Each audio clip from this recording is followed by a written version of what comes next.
Hello viewers, আমাদের আরও একটি সকল পাপের গল্পে আপনাদের স্বাগত। গল্পটি অসাধারণ পাওয়ারফুল হতে চলেছে, যা আপনারা আমাদের কমেন্টের মাধ্যমে রিকোয়েস্ট করেন। একদম ঠিক আপনাদের মনের মতো গল্প হতে চলেছে এটি। তাহলে চলুন গল্পটি শুরু করা যাক। আমার মাথা বেটে রক্ত ছুঁই ছুঁই করে পড়ছে। আহত অবস্থায় রাস্তায় পড়ে আছি। আমার চারপাশের মানুষেরা মারামারি করছে। আমার মতো আরও অনেকে আহত অবস্থায় পড়ে আছে, কারো হাতে লাঠি, আবার কারো হাতে হকি স্টিক। আসলে এখানে এই দৃশ্য নতুন না, বরং প্রায়ই এরকম চিত্র রাস্তাঘাটে দেখা যায়। এখানে আসলে দুইটি রাজনৈতিক দলের মধ্যে মারামারি হচ্ছে। সেখানে দলের লোকজন ছাড়াও সাধারণ মানুষ আহত হয়েছে। তার মধ্যে আমি নিজেও একজন। আমি আলমগীর হোসেন, বস্তিতে থাকি। আপন বলতে কেউ নেই। রাস্তায় ছিলাম, সেখানে থেকে করিম চাচা তার সাথে আমাকে বস্তিতে নিয়ে যায়। আজ আমার এসএসসি পরীক্ষার রেজাল্ট দিয়েছে। পুরো স্কুলে আমি ফার্স্ট হয়েছি। রেজাল্ট জানার পর বস্তিতে ফিরছিলাম। সেই সময় রাস্তায় বরাবরের মতো রাজনৈতিক ক্ষমতার জন্য মারামারি লেগে যায়। আমি সেখানে না থেকে দ্রুত হাঁটা শুরু করি, কিন্তু হঠাৎ করে একটা ইট এসে আমার মাথার পেছনে লাগে, আর আমি তৎক্ষণাৎ জ্ঞান হারিয়ে মাটিতে পড়ে যাই। আমার চোখ ধীরে ধীরে খুলছে। আমি ভেবেছিলাম যে আমি হসপিটালে থাকবো। ভেবেছিলাম গল্পের মতো কোনো কোটিপতির দম্পতি আমার প্রতি দয়া দেখিয়ে আমাকে হাসপাতালে নিয়ে আসবে, কিন্তু বাস্তব গল্প থেকে পুরোটাই উল্টো। আমি চোখ খুলে দেখি আমি একটা গাড়িতে বসে আছি বলতে সিটে হেলান দিয়ে বসে আছি। কিছুক্ষণের মধ্যে বুঝে গেলাম আমি পুলিশের গাড়িতে আছি। আমার পাশে আরও কয়েকজন লোক আছে। আমি সহ আরও 4 জনের হাতে হ্যান্ডক্যাপ পরানো হয়েছে। এই কি স্যার, আপনি আমাকে কোথায় নিয়ে যাচ্ছেন? চোখ হালার ভূত, রাস্তাঘাটে মারামারি করে কুত্তার মতো পড়ে থাকবি আর আমাদের কি তোদের চাকর পেয়েছিস যে আদর যত্ন করে হাসপাতালে ভর্তি করাবো? একবার থানায় যাই, তারপর তোদের সবকটা রেখায় রিমান্ডে দেবো। স্যার, বিশ্বাস করেন, আমি কোনো মারামারি করিনি। আজ আমার এসএসসি পরীক্ষার রেজাল্ট দিয়েছে। আমি স্কুলে ফার্স্ট হয়েছি। আমি বস্তিতে থাকি এক চাচার কাছে, সেখানে যাচ্ছিলাম, কিন্তু হঠাৎ মারামারি লেগে যায় আর আমার মাথায় একটা ইট পড়ে আমি অজ্ঞান হয়ে পড়ি। পুলিশ কনস্টেবল আমার কথা শোনার পর আমাকে একটা থাপ্পড় দিল আর চুপ করে বসতে পড়ল। একটু পর থানায় পৌঁছে যাই। আমাদের সবাইকে ঘাড় ধরে জেলের ভিতরে ঢুকে ইচ্ছা মতো মারে। আজ গরিব বলে আমাদের চিৎকার কেউ শুনছে না। আমার সাথে যারা এসেছিল তারা সবাই ইতিমধ্যে মার খেয়ে অজ্ঞান হয়ে গেছে, কিন্তু হয়তো আমার প্রাণশক্তি বেশি, তাই এখনও অজ্ঞান হয়নি। আমি শুধু চিৎকার করেই যাচ্ছি, কিন্তু এই নির্দয় সমাজে নির্দয় পুলিশ অফিসারদের থেকে আর বেশি কিছু আশা করা যায় না। এক পর্যায়ে আমিও সেন্সলেস হয়ে যাই। যখন জ্ঞান ফিরে আসি তখন আমি নিজেকে থানার বাইরে রাস্তার পাশে খুঁজে পাই। হয়তো অজ্ঞান হয়ে যাওয়ার পর তারা আমাকে রাস্তায় ছুঁড়ে ফেলে দেয়। আমি দাঁড়ানোর চেষ্টা করলাম, কিন্তু আমার গায়ে এক ফোঁটা শক্তি নেই দাঁড়ানোর। তবু আল্লাহ তাআলার নাম মনে করে দাঁড়ানোর চেষ্টা করলাম। আশেপাশে তাকিয়ে দেখি রাত হয়ে গেছে। তার মানে এতক্ষণে করিম চাচা আমার জন্য দুশ্চিন্তা করছে। অতি কষ্টে দাঁড়িয়ে বস্তির দিকে হাঁটা শুরু করলাম। বস্তিটা থানার একেবারে কাছে, তাই দ্রুত পৌঁছে গেলাম, কিন্তু তাও এই দুর্বল শরীরে হাঁটতে অনেক কষ্ট হচ্ছে। অন্ধকারের এই পথে কেউ আমাকে সাহায্য করার মতো কেউ নেই। সমাজ ব্যবস্থা এখন এইরকমই, কেউ কাউকে সাহায্য করবে না। নিজের ব্যবস্থা নিজে না করলে আমার মতো রাস্তার আনাচে কানাচে পড়ে থাকতে হবে। তবে আমি এই সমাজে রাস্তার কুকুরদের মতো বলবো না, হয়তো আমার ভাগ্যে অন্য কিছু লেখা আছে। বস্তির চাচার ঘরের সামনে পৌঁছে দেখি চাচা দাঁড়িয়ে আছে, তার মুখে চিন্তার স্পষ্ট ছাপ। আমাদের ঘর অনেক ছোট, ফুটো টিন দিয়ে আবিষ্ট এই ঘরে মাত্র একটা শোবার ঘর আর রান্নাঘর আছে। চাচার কোনো সন্তান নেই। চাচি অনেক আগে মারা যায়। আমাকে তার সন্তানের মতোই দেখে। চাচার ছোট্ট একটা চায়ের দোকান আছে, যা ইনকাম আসে তাতেই আমাদের দিন রাত কোনো মতো চলে যায়। চাচা আমাকে দেখা মাত্রই আমার কাছে দৌড়ে আসে। বাপজান, তোর কি হয়েছে? তোর মুখে রক্ত কেন? আর তোর শরীরে শার্ট ছেঁড়া কেন? আমি কিছু বলার আগেই আবার অজ্ঞান হয়ে গেলাম। হয়তো এইটুকুই প্রাণশক্তি ছিল আমার শরীরে। আমার জ্ঞান ফিরে দেখি আমি আমার ঘরে শুয়ে আছি, আর আমার মাথা সহ আঘাতপ্রাপ্ত স্থানে ব্যান্ডেজ করা। আমার মাথার পাশে চাচা বসে আছে। আমার জ্ঞান ফিরেছে এটা দেখে মাত্রই চাচা চোখ মুছে নিল। চোখ জোড়া লাল হয়ে রয়েছে। এতক্ষণ সে কাঁদছিল, সেটা চাচার চোখ দেখলে যে কেউ বলতে পারবে। বাপজান, তোর জ্ঞান ফিরেছে। তুই বল, তোর এই অবস্থা কিভাবে হলো? ডাক্তারবাবুকে এনেছিলাম, তিনি তোকে দেখে বললো তোকে কে জানি নির্মমভাবে মেরেছে। তোর এই অবস্থা কে করলো বাপজান? আমি চাচাকে আজকে সব ঘটনা করে বললাম, রেজাল্টের কথাও বললাম। সব কিছু শোনার পর চাচার চোখ থেকে পানির ফোঁটা পড়লো। বাপজান রে, এই সমাজ ব্যবস্থা এরকমই। নির্যাতির ওপর হয় অত্যাচার, আর যারা জালিম অত্যাচারী তাদের কিছুই হয় না। চাচা, এই সমাজ ব্যবস্থা কি সারা জীবন এরকমই থাকবে? কখনো পাল্টাবে না? কি জানি বাপজান, হয়তো পাল্টাবে, তবে এমনি এমনি যে কিছুই হয় না দেশে। কাউকে এই সমাজ ব্যবস্থার বিরুদ্ধে রুখে দাঁড়াতে হবে। হয়তো কেউ একজন আসবে আর সমাজ ব্যবস্থাকে পাল্টাবে, না হলে এই সমাজ ব্যবস্থা কখনো পাল্টাবে না। তোকে এখন এসব নিয়ে কিছুই ভাবতে হবে না। তুই বিশ্রাম কর, আমি খাবার আনছি। খাবার খেয়ে ডাক্তারবাবুর ওষুধ খেয়ে নে। আমি মাথা নাড়িয়ে বললাম। খাবার খেয়ে ওষুধ খেয়ে শুয়ে রইলাম। রাত অনেক হয়েছে, তাও চাচা আমার পাশে শুয়ে পড়ল। কিন্তু আমার ঘুম কিছুতেই আসছে না। আমার মাথায় এখন শুধু চাচার কথাই ঘুরপাক খাচ্ছে। একজনকে রুখে দাঁড়াতে হবে, হয়তো সেই কেউ একজন আমি নিজেই। এসব নিয়ে ভাবতে ভাবতে ঘুমিয়ে পড়লাম। সকালে কাদের চেঁচামেচিতে ঘুম ভাঙল। এমনি আমার ঘুম সকালে ভাঙে, কিন্তু আজকে অসুস্থতার জন্য তাড়াতাড়ি ঘুম ভেঙে গেল। বাইরে কানে যেন চেঁচামেচি করতেছে, চাচার আওয়াজও পেলাম। আমি বাইরে গিয়ে যে পরিস্থিতি দেখব, আমার শরীরে সেটুকু শক্তি নেই। একটু পর চেঁচামেচির আওয়াজ বন্ধ হলো। তারপর চাচা ঘরে ঢুকলো। চাচার চোখের মুখে রাগ, চিন্তা আর ভয়ের ছাপ রয়েছে। চাচা, ভাইয়ের কি হয়েছিল? কিছু না বাপজান, তুই দাঁত ব্রাশ করে নে, আমি রাস্তা দিচ্ছি। না চাচা, তুমি আমার থেকে কিছু একটা লুকাচ্ছ, কিন্তু কি সেটা? বাপজান রে, আমাদের এই পরিস্থিতির দিকে এই এলাকার এক এমপির নজর পড়েছে। সে বিল্ডারদের সাথে হাত মিলিয়ে এই বস্তির খালি করে শপিং মল বানাতে চায়।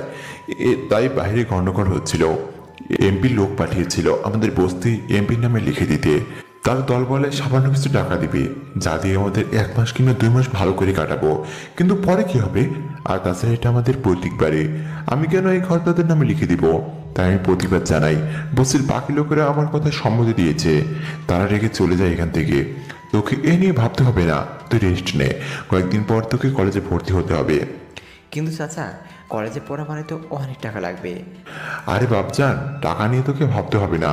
তুই শুধু মন দিয়ে পড়ালেখা করে যাবি, আর মানুষের মতো মানুষ হবি। আর এটাই আমার স্বপ্ন। চাচা, আমি তোমার স্বপ্ন পূরণ করার সম্পূর্ণ চেষ্টা করব। এভাবেই কিছুদিন চলে গেল। আমিও ধীরে ধীরে সুস্থ হয়ে গেলাম। আস্তে আস্তে আমার কলেজে ভর্তি হওয়ার দিনও এগোতে লাগলো। প্রায় 2 সপ্তাহ পর আমি এলাকার নামি দামি একটা কলেজে ভর্তি হই। আসলে চাচি আমাকে জোর করে এই কলেজে ভর্তি করে দিয়েছে। আমার এসএসসি রেজাল্ট অনেক ভালো হয়, কলেজ কর্তৃপক্ষ আমার বেতন ফ্রি করে দিয়েছে, যেটা আমার পড়াশোনা এগিয়ে যাওয়ার অনেক সাহায্য করবে। আজ আমার প্রথম দিন কলেজে। চাচার দোয়া নিয়ে কলেজে যাচ্ছি। আমার সব থেকে ভালো যা পোশাক ছিল তাই পরেছি। তবে আমার এই ভালো পোশাক দিয়ে বড়লোকেরা ঘর মুছে। কলেজের গেট দিয়ে বেরিয়ে যাচ্ছি এক বুক ভয় নিয়ে, কারণ স্কুল লাইফে আমার তেমন বন্ধু ছিল না। আর আমি স্কুলে পড়াকালীন সময় থেকেই জানি যে কলেজের সিনিয়ররা জুনিয়রদের র্যাগিং করে। বিশেষ করে যে সবচেয়ে গরিব বা দুর্বল, তার উপর র্যাগিং বেশি হয়। মাথা নিচু করে হাঁটছি, এমন সময় কেউ একজন আমাকে ডাক দিল। আমি পিছনে তাকিয়ে দেখি কয়েকজন সিনিয়র ছেলে আমাকে ডাকছে। আমি তাদের ডাকে সাড়া না দিয়ে নিজের মতো কেটে যাচ্ছি। এমন সময় একটা ছেলে আমার সামনে এসে দাঁড়ালো। কিরে হিরো, তোর তো দেখি মরার পাখনা গজিয়েছে। আপনার কথার মায়েটা ঠিক বুঝলাম না ভাই। আমার কথার মানে হলো রকি ভাই তোকে রেখেছে, আর তুই কথা সারা না দিয়ে নিজের মতো হেঁটে যাচ্ছিস। আমি আসলে জানতাম না যে উনি আমাকে ডাকছে। এসব বাহানা এখন দিলে চলবে না, চল ভাইয়ের কাছে চল। তারপর ছেলেটা আমার কলার ধরে টানতে টানতে সেই ছেলেগুলোর কাছে নিয়ে গেল। ভাই, ধরে নিয়ে এসেছি হালার পুত্রে, আপনাকে পাতা না দিয়ে চলে যাচ্ছিল। কিরে ফ্রেশার, তোর দেখি ভাব বেড়ে গেছে, সিনিয়রদের সম্মান দিতে শিখিসটাই নাকি? না, আসলে আমি জানতাম না যে আপনারা আমাকে ডেকেছেন। ঠিক আছে যা, তোকে ছেড়ে দিলাম। এ কি ভাই, তুমি একে এভাবে ছেড়ে দিবে? তুই ঠিকই বলেছিস, ওকে এভাবে ছেড়ে দেওয়া যাবে না। ওই, তোর নাম কি? জি, আমার নাম আলমগীর। তা আলমগীর, তুই ওই দেখছো একটা মেয়ে, সেই মেয়েকে গিয়ে এই চিঠিটা দিয়ে আসো। কিন্তু ভাই, এই সিঁড়িতে কি আছে? ওই হালার বোধ, এত কথা জিজ্ঞেস কেন করছিস? যা বলছি তা গিয়ে কর, না হলে এখানেই পুঁতে ফেলবো। আমি অনেক ভয় পেয়ে গেলাম। রকি ভাইয়ের হাত থেকে সিঁড়িটা নিয়ে রকি ভাইয়ের দেখানো মেয়েটার কাছে গেলাম। এক্সকিউজ মি আপু। মেয়েটা আমার দিকে ঘুরে তাকালো। মেয়েটা সম্ভবত আমার বয়সী কিংবা ছোট বা বড় হতে পারে। হ্যাঁ, কিছু বলবেন? এই চিঠিটা আপনার জন্য। মেয়েটা চিঠিটা পড়ে আমার দিকে তাকিয়ে পড়ল। এই চিঠি তোমাকে কে দিয়েছে, নাকি নিজেই লিখেছো? না আপু, আমি আজকেই কলেজে আসলাম, তারপর কিছু সিনিয়ররা আমাকে এই চিঠি আপনাকে দিতে বললো। কোথায় সেই সিনিয়রেরা? ওই যে, আমি পিছনে যখন তাকিয়ে মেয়েটাকে দেখাতে গেলাম তখন দেখি সেই জায়গায় কেউ নেই। কি হলো? সেখানে তো কেউ নেই। আপু বিশ্বাস করো, সেখানে ছিল। আমি যতটুকু বুঝেছি তাদের লিডারের নাম রকি। কি? রকি? রকির এত বড় সাহস বেড়ে গিয়েছে যে একজন নতুন ছাত্রকে দিয়ে আমার কাছে নোংরা প্রস্তাব পাঠায়। আমি রকিকে দেখে নিব। আর আপনি কোন ইয়ারে পড়েন? দেখে তো এই কলেজে নতুন মনে হচ্ছে। আপু আমি ফার্স্ট ইয়ারের স্টুডেন্ট, আজকে আমার ফার্স্ট ডে কলেজে। আমাকে আপু বলার দরকার নেই, আমরা সেম ক্লাসেই পড়ি। আর আমাকে তুমি করে বা নাম ধরে ডাকতে পারো। আমার নাম সাবিহা। আর তোমার? জি, আমার নাম আলমগীর হোসেন, কিন্তু আমি আপনাকে তুমি করে বলতে পারবো না। আপনি হলেন অনেক বড় লোক, আর আমি যার কিনা বাপ মানেই থাকি এক। না, আপনার আমার মতো গরিবের কথা শুনে লাভ নেই। আর আপনি ওই রকি বললে ছেলেটাকে কিছু বললে পরে সে আমাকে মারবে, হয়তো কলেজ থেকেও বের করে দিতে পারে। তাই দয়া করে এরকম কিছু করবেন না। আমি গেলাম। দয়া করে আমাকে ক্লাসের লোকেশনটা বলতে পারবেন? বামে গিয়ে সোজা, তারপর ডানেই ক্লাস। ধন্যবাদ আপু। আমি আমার ক্লাসে চলে গেলাম। ক্লাসের সবাই মডার্ন ড্রেস পরে আছে, আর আমি কিনা ফুটপাতের শার্ট প্যান্ট পরে আছি। কেউ আমাকে তাদের সাথে বসতে দিল না, তাই আমি একেবারে পেছনের বেঞ্চে গিয়ে বসলাম। আর এদিকে সাবিয়া বলে মেয়েটি আমার কথা শুনে এক ঘোরের মধ্যে রয়েছে। তখন তার বান্ধবী নীলা এসে তাকে ধাক্কা দেয়। কে রে সাবিহা, তুই কোথায় হারিয়ে গেলি? না মানে, ওই ছেলেটার প্রত্যেক কথার মধ্যে কষ্ট আছে, সেটা আমি স্পষ্ট বুঝতে পারলাম। কিন্তু আমি ওই রকিকে ছাড়বো না। সরাসরি আমার পিছে না লাগতে পেরে র্যাগিং করে আমাকে বিরক্ত করতে চাইছে সে। তোর বাবা হলো এই শহরের কমিশনার, তুই যে কোনো মুহূর্তে রকিকে সাহায্য করতে পারবি। হ্যাঁ পারবো, কিন্তু তখন ওই রকি আলমগীরের অনেক বড় কোনো ক্ষতি করে দিতে পারে। তাও ঠিক। আচ্ছা, এইসব কথা বাদ দে, চল ক্লাসে যাই। হ্যাঁ চল। তাদের কথার মাঝখানে প্রিন্সিপালের সাথে তাদের দেখা হলো। আসসালামু আলাইকুম স্যার। ওয়ালাইকুম আসসালাম। সাবিয়া, আমি তোমার কাছে যাচ্ছিলাম। তুমি তো পড়ালেখায় অনেক ভালো, তাছাড়া মানুষ হিসাবেও তুমি অনেক ভালো। তুমি তো তোমার ক্লাসমেটদের খেয়াল রাখো। আজকে থেকে তোমাদের ক্লাসে নতুন এক স্টুডেন্ট ক্লাস করবে। তার নাম নিশ্চয়ই আলমগীর? অ্যাবসলিউটলি। কিন্তু তুমি কিভাবে জানলে? একটু আগে তার সাথে দেখা হলো, তবে তেমন কোনো কথা হয়নি। কিরকম যেন। আলমগীর ওই রকমই। ওর বাবা মা নেই, এক পাড়াতে চাচার কাছে বড় হয়েছে। খুবই ভদ্র একটা ছেলে, বস্তিতে থাকে। তবে বাকি বস্তির ছেলে মেয়ের মতো বিগড়ে যায়নি সে। সে এসএসসিতে ফার্স্ট ক্লাস পেয়ে আমাদের কলেজে অ্যাডমিট হয়েছে। আর এই কলেজের মাসিক বেতন দেওয়ার মতো তার যোগ্যতা নেই, কিন্তু তার রেজাল্ট আর তার উজ্জ্বল ভবিষ্যতের সাথে আমাদের কলেজের সুনামের কথা চিন্তা করে আমি আলমগীরকে এই কলেজে পড়ার সুযোগ করে দিয়েছি। তাই আমি চাই যে তুমি আলমগীর দিকে খেয়াল রাখবে, কারণ তার লো ক্লাসের জন্য কেউ যাতে তাকে অপমান না করে। স্যার, এরকম ছেলে সত্যি অনেক কম দেখা যায়। আপনি কোনো চিন্তা করবেন না স্যার, আলমগীরের দিকে আমি খেয়াল রাখবো। Thanks for your help Sabiya. It's my pleasure sir. আমি চুপচাপ ক্লাসরুমে বসে আছি। সেই সময় ছাবি আর তার বান্ধবী নীলা ক্লাসে ঢুকলো। আমি তাদের দিকে তাকিয়ে আবার চোখ নিচে নামিয়ে ফেললাম। ক্লাসে ওই দুজন বাদে আরও প্রায় সবাই আমাকে নিয়ে কথা বলছে, কিন্তু ফিসফিসিয়ে। আমার মতো ক্ষেত এলাকার নামি দামি কলেজে আসলে এরকম রিয়াকশন পাবো সবার থেকে, এটাই স্বাভাবিক। একটু পর ক্লাসে ঢুকলাম। স্যার আমাকে দেখার পর বলল, এই ছেলে, তুমি কি এই ক্লাসের? জি স্যার, আমি এই ক্লাসের। তা ক্লাস শুরু হয়েছে প্রায় 10-12 দিন হলো, কিন্তু তুমি আজকে কলেজে আসলে? আসলে স্যার আমি এই কয়েকদিন ভীষণ অসুস্থ ছিলাম। ও, তোমার নাম কি? আমার নাম আলমগীর হোসেন। তা তোমার পোশাকের এই অবস্থা কেন? বাসায় ভালো শার্ট প্যান্ট নেই? আসলে স্যার এই শার্ট প্যান্টটি আমার ভালোর মধ্যে আছে। তোমাকে দেখে তো এই কলেজে পড়ার মতো যোগ্যতা আছে কিনা সন্দেহ হচ্ছে। তুমি এই কলেজে চান্স পেয়েছো কিভাবে?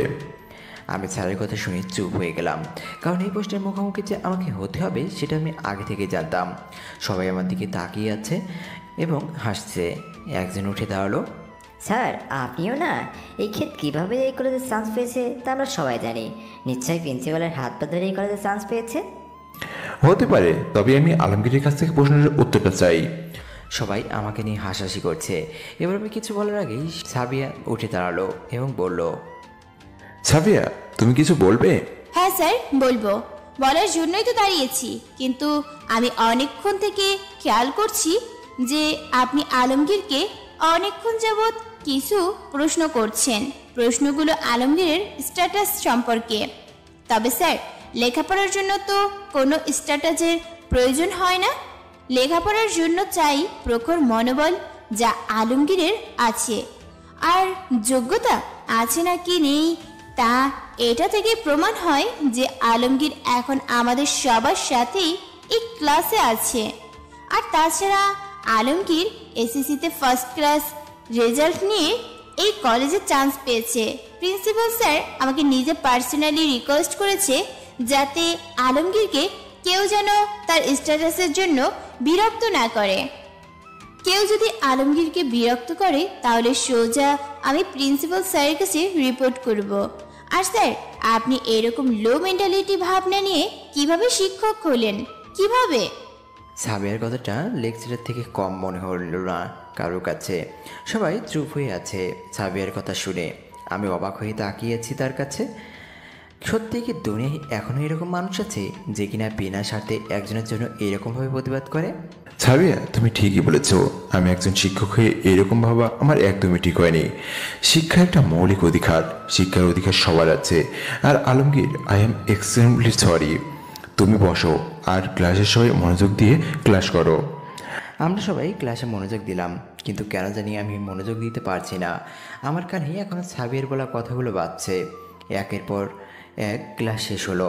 বাকি ক্লাসে স্যার আর ম্যাডামরা শুধু আমার পরিচয় নিয়েছে। ক্লাস চলাকালীন সময়ে আমার সাথে কেউ কথা বলেনি। তবে আমার অনেকবার ইচ্ছা হয়েছিল যে সাবিয়া বলে মেয়েটার সাথে কথা বলতে। ক্লাস শেষ হওয়ার পর আমি সাবিয়াকে ডাক দিলাম। এই যে শুনছেন? আরে তুমি যে, বলো কি বলবে? ধন্যবাদ। আমি কখনো ভাবতেও পারিনি যে আমার জন্য কেউ এভাবে প্রতিবাদ করবে। সবাই সবসময় আমাকে ইগনোর করেছে বা অপমান করেছে। এই প্রথম কেউ আমার জন্য পুরো ক্লাসে সবার সামনে আমাকে সাপোর্ট করলো। Thanks for it.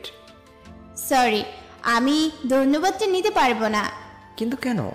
নিব এক শর্তে, যদি তুমি আমাকে নাম ধরে বা তুমি বলে ডাকো। কি রাজি? আমি কিছুক্ষণ ভেবে উত্তর দিলাম, ঠিক আছে, এখনও ধন্যবাদ নাও। ওকে, নিলাম। আমাকে বাসায় যেতে হবে, তুমিও চলে যাও। যাচ্ছি। আমি আমার বাসার দিকে রওনা দিলাম। বস্তির কাছে এসে দেখি বস্তি থেকে বড় বড় 3টা জিপ গাড়ি বেরিয়ে আসছে। আর জিপ গাড়ি ভর্তি লোকজন। সবার হাতে হকি স্টিক কিংবা লোহা জাতীয় বস্তু আছেই। আমি দৌড়ে বস্তির ভিতরে ঢুকলাম। বস্তির সবাই চোখ মুখে দুশ্চিন্তার ছাপ রয়েছে। পরিস্থিতি বুঝতে না পারলেও এতটুকু বুঝছি যে খারাপ কিছু হয়েছে। আমি দ্রুত চাচার ঘরের ভিতরে গেলাম। চাচাকে ঘরে দেখতে না পেয়ে আমার অনেক টেনশন হতে লাগলো। পরক্ষণে আমার মনে পড়ে গেল যে এখন তো চাচার দোকানে থাকার কথা। এই ভেবে হাঁপ ছেড়ে বাঁচলাম। কিন্তু এই হাঁপ ছেড়ে আমার জন্য দীর্ঘস্থায়ী হলো না। কিছুক্ষণের মধ্যে চাচা ঘরে ঢুকলো। চাচার চোখে মুখেও বস্তির বাকি লোকদের মতো চিন্তার ছাপ। চাচা, কিছু হয়েছে? না বাবজান, কিছুই হয়নি তো। চাচা, কেন মিথ্যা কথা কইতাছ? বস্তির সবার মুখে এক আতঙ্কের ছাপ আছে। তোমার মুখে সেম জিনিস স্পষ্ট। তাছাড়া কিছুক্ষণ আগে দেখলাম বস্তি থেকে গুন্ডা টাইপের লোকজন ভর্তি 3টা জিপ গাড়ি বের হয়ে গেল। কি হয়েছে আমাকে সত্যি করে বলো তো? আর কি লুকোমো তোর থিকা বাবজান? তুই বললি না এক আতঙ্ক? সেই আতঙ্কের নাম হলো এই এলাকার এমপি রাশেদ রায়হান। তোকে বলেছিলাম না যে সে এই বস্তি ভেঙে একটা শপিং মল বানাতে চায়? আমরা তো মানা করে দিয়েছিলাম। তাই আজকে আমাদের ভয় দেখাতে লোকজন পাঠিয়েছিল। তারা আমাদের হুমকি দেয়, যদি আমরা 1 সপ্তাহের মধ্যে বস্তির এমপি নামে লিখে না দেই বা যদি বস্তি খালি না করি তাহলে আমাদের সবাইকে শেষ করে দিবে। কিন্তু তুই চিন্তা করিস না, আমরা আছি তো। কিন্তু এটা তো অনেক খারাপ লোক। তুমি বা বস্তির লোকেরা কিভাবে এমপির লোকদের সামনে দাঁড়াবে? কিভাবে? এমপির লোকেরাই তো প্রতিদিন মারামারি করে রাস্তাঘাটে। সেদিন আমিও তাদের আঘাতে আহত হয়েছিলাম। বাবজান, আমি জানি তারা অনেক খারাপ লোক, কিন্তু একটা কথা মনে রাখবি যে সত্যের জন্য যারা লড়ে তাদের কখনো হার হয় না। জি চাচা, আমি মনে রাখবো। এখন খেতে দাও তো, খিদে লাগছে। তুই হাত মুখ ধুয়ে, আমি খাবার দিয়েছি। বিকেলবেলায় বাজারে যাচ্ছি, বন্ধুবান্ধব নেই, সারাদিন একা একা থাকি। রাস্তা দিয়ে হাঁটছি, এমন সময় কেউ আমার নাম ধরে রাখলো। আমি পেছনে তাকিয়ে দেখি ছাবিয়া একটা গাড়িতে বসে আছে। আমি ছাবিয়ার কাছে গেলাম। জি, আমাকে ডাকছেন? আলমগীর, তুমি আবার আমাকে আপনি করে বলছো? কলেজে কি বলেছিলে মনে নেই? সরি, আমার খেয়াল ছিল না আসলে। এখন বলো, কেন ডেকেছো? আশ্চর্য, তুমি আমার বন্ধু, আর বন্ধুকে ডাকতে কোনো প্রয়োজন হয় নাকি? কি জানি, আমার তো কোনোদিন কোনো বন্ধু ছিল না, তাই জানিও না। আগে ছিল না, কিন্তু এখন তো আমি আছি। এখন বলো, কোথায় যাচ্ছ? একটু বাজারে যাচ্ছিলাম। আর তুমি কোথায় যাচ্ছ? গাড়ি নিয়ে বেরিয়েছিলাম একটু, রাস্তায় তোমার সাথে দেখা হয়ে গেল। চলো তোমাকে বাজারে পৌঁছে দিয়ে আসি। না না, তার কোনো দরকার নেই। আমি গাড়িতে উঠলে এত দামি গাড়ির সিট নষ্ট হয়ে যাবে। আর তাছাড়া বাজার তো এখান থেকে বেশি দূরেও না। আমি কোনো কথা শুনতে চাই না, চলো তো আমার সাথে। ছাবিয়া আমার হাত ধরে গাড়িতে তার পাশে ছিঁড়ে বসালো। গাড়ি তার আপন গতিতে চলছে। তুমি গাড়ি চালাতেও পারো? পারি মোটামুটি। তা তোমার বাবা মার কোনো খবর কি তুমি জানো না? না, চাচা বলেছিল যে আমার বাবা মা আমার জন্মের সময় মারা গেছে। জ্ঞান হওয়ার পর থেকে চাচার কাছেই থাকি। চাচার কোনো সন্তান নেই, তাই তিনি আমাকে তার সন্তানের চোখে দেখে। আমার কথা বাদ দাও, তুমি তোমার কথা বলো। আমার বাবা এই শহরের একজন পুলিশ কমিশনার। আমার মা ছোটবেলায় মারা গেছে। তোমার বাবা একজন পুলিশ কমিশনার, অথচ তোমার মনে কোনো অহংকার নেই? আমার মতো ছেলেটাকে তোমার বন্ধু পরিচয় দিয়েছো? আরে বন্ধুত্ব কি ছোট লোক বা বড় লোক দেখে হয় নাকি? না, তা হয়তো হয় না। আর কোনো কথা নয়, তুমি চুপচাপ বসে থাকো। ওকে। একটু পর সাবিয়ার গাড়ি বাজারের সামনে পৌঁছালো। আমি গাড়ি থেকে নেমে গেলাম। সাবিয়া তার গাড়ি নিয়ে চলে গেল। আমি এমনি এমনি বাজারে আসিনি। আমাদের পরিস্থিতিকে যে নজর দিয়েছে সেই এমপি রাশেদ রায়হানের খোঁজ নিতে এসেছি। আমি জানি আমার মতো একজন সাধারণ মানুষ কখনো এত বড় মহাপয়ের মানুষের কিছুই করতে পারবে না। তবুও আমি চেষ্টা করতে চাই আমাদের বস্তিকে বাঁচাতে। আমি যখন স্কুলে ছিলাম তখন একজন সিনিয়র ছিল যার নাম ছিল পিয়াস। সেই স্কুল লাইফ থেকেই রাজনীতিতে জড়িয়েছিল। আর সেই এখন রাশেদ রায়হানের বিরোধিতা দলের এক বড় নেতা। সে আমাকে অনেক স্নেহ করে। পিয়াস ভাই এখন বাজারে, তা আমি জানি, কারণ এই সময় পিয়াস ভাই ফ্রি থাকে। আমি পিয়াস ভাইয়ের কাছে গেলাম। আসসালামু আলাইকুম ভাই, কেমন আছেন? আলহামদুলিল্লাহ, তুমি কেমন আছিস? ভাই ভালো নেই। কেন, কি হয়েছে? কেউ ডিস্টার্ব করছে নাকি? হ্যাঁ ভাই, আপনার বিপরীত দলের যে এমপি, সে আমাদের বস্তি হাতিয়ে শপিং মল করতে চায়। সে যদি এখন আমাদের বস্তি দখল করে নেয় তাহলে তো আমরা পথে নেমে যাব ভাই। তাই আপনার কাছে আসলাম। আমি জানি আপনি চেষ্টা করলে কিছু একটা করতে পারবেন। হালার ফুট এখন বেশি উঠতেছে। এখন তো সে পাওয়ারে আছে। পাওয়ারে না থাকলে কবে মাটিতে পুলে ফেলতে ফেলতাম তা ঠিক নেই। সামনে ইলেকশন, তাই এখন কিছু করতে পারবো না। তবে ইলেকশনে যদি একবার আমাদের দল থেকে কেউ এমপি হয় তাহলে দেখবি পাওয়ারের খেল কাকে বলে। ভাই, এবার তুমি ইলেকশনে দাঁড়াও দল থেকে। দেখে কি হয়, ইলেকশন করতে হলেও অনেক রুলস ফলো করতে হয়। তুই এসব নিয়ে ভাবিস না, আল্লাহ ভরসা, রাশেদ রায়হানের কিছু একটা ব্যবস্থা হবে। ধন্যবাদ ভাই আমার কথা শোনার জন্য। আরে তুই হলি আমার ছোট ভাইয়ের মতো, তোর কথা শুনবো না তো আর কারো কথা শুনবো? আচ্ছা ভাই, এখন আসি আমি। ঠিক আছে, সাবধানে যাস। আমি আবার বস্তি দিকে রওনা দিলাম। পরের দিন সকালে কলেজের উদ্দেশ্যে রওনা দিলাম। কলেজের গেটে প্রবেশ করে দেখি রকি কান ধরে এক পায়ে দাঁড়িয়ে আছে, মাথা নিচু করে। এখানে কি হচ্ছে কিছুই আমার বোধগম্য হচ্ছে না। রকির সামনে সাবিয়াকে দাঁড়িয়ে থাকতে দেখলাম। সাবিয়া আমাকে দেখে মাত্রই ডাক দিল। আমি সাবিয়ার কাছে গেলাম। কিছু বলবে? হ্যাঁ, এই রকি গতকাল তোমাকে দিয়ে আমার কাছে চিঠিটা দিয়েছিল, তাই না? হ্যাঁ, কিন্তু তুমি এদের সাথে কি করছো? এদেরকে শাস্তি দিচ্ছি। রকির কত বড় সাহস যে আমাকে এরকম নোংরা চিঠি দেয়। সাবিয়া, আমাদের মাফ করে দাও এবারের জন্য। নেক্সট টাইম থেকে এরকম আর হবে না। আলমগীর, তুমি কি বলো? আমার মতে এবারের জন্য ছেড়ে দাও, কারণ পুরো কলেজের সামনে এভাবে সিনিয়রদের কান ধরে দাঁড়িয়ে থাকা ভালো দেখায় না। ঠিক আছে, তোমার কথায় এবারের মতো ছেড়ে দিলাম এদেরকে। আমি আর সাবিয়া ক্লাসের দিকে যাচ্ছি। আচ্ছা, তুমি রকিদের মতো বকারে সিনিয়রদের সাহায্য করলে কিভাবে? এইসব আমার জন্য কোনো ব্যাপার না। রকির মতো কত বাখাটিদের সাহায্য করেছি হিসেব নেই। আমার বাবা যে পুলিশ কমিশনার, তার জন্য রকি আমাকে ভয় পায়। আর সে সিনিয়র হলে কি হবে? সে একটা ক্রিমিনাল। এই এলাকার এমপির ডান হাত হলো রকি। তবে আমার বাবার সামনে রকির ওইসব খেলা চলে না। ও ভালো। আমরা ক্লাসে গিয়ে বসলাম। সাবিয়া আমাকে জোর করে তার পাশে সিটে বসাতে চাইলো, কিন্তু আমি পিছনের সিটেই বসেছি। গতকাল আমার সাথে কেউ বসেনি, কিন্তু আজ একজন ছেলে বসেছে আমার পাশে।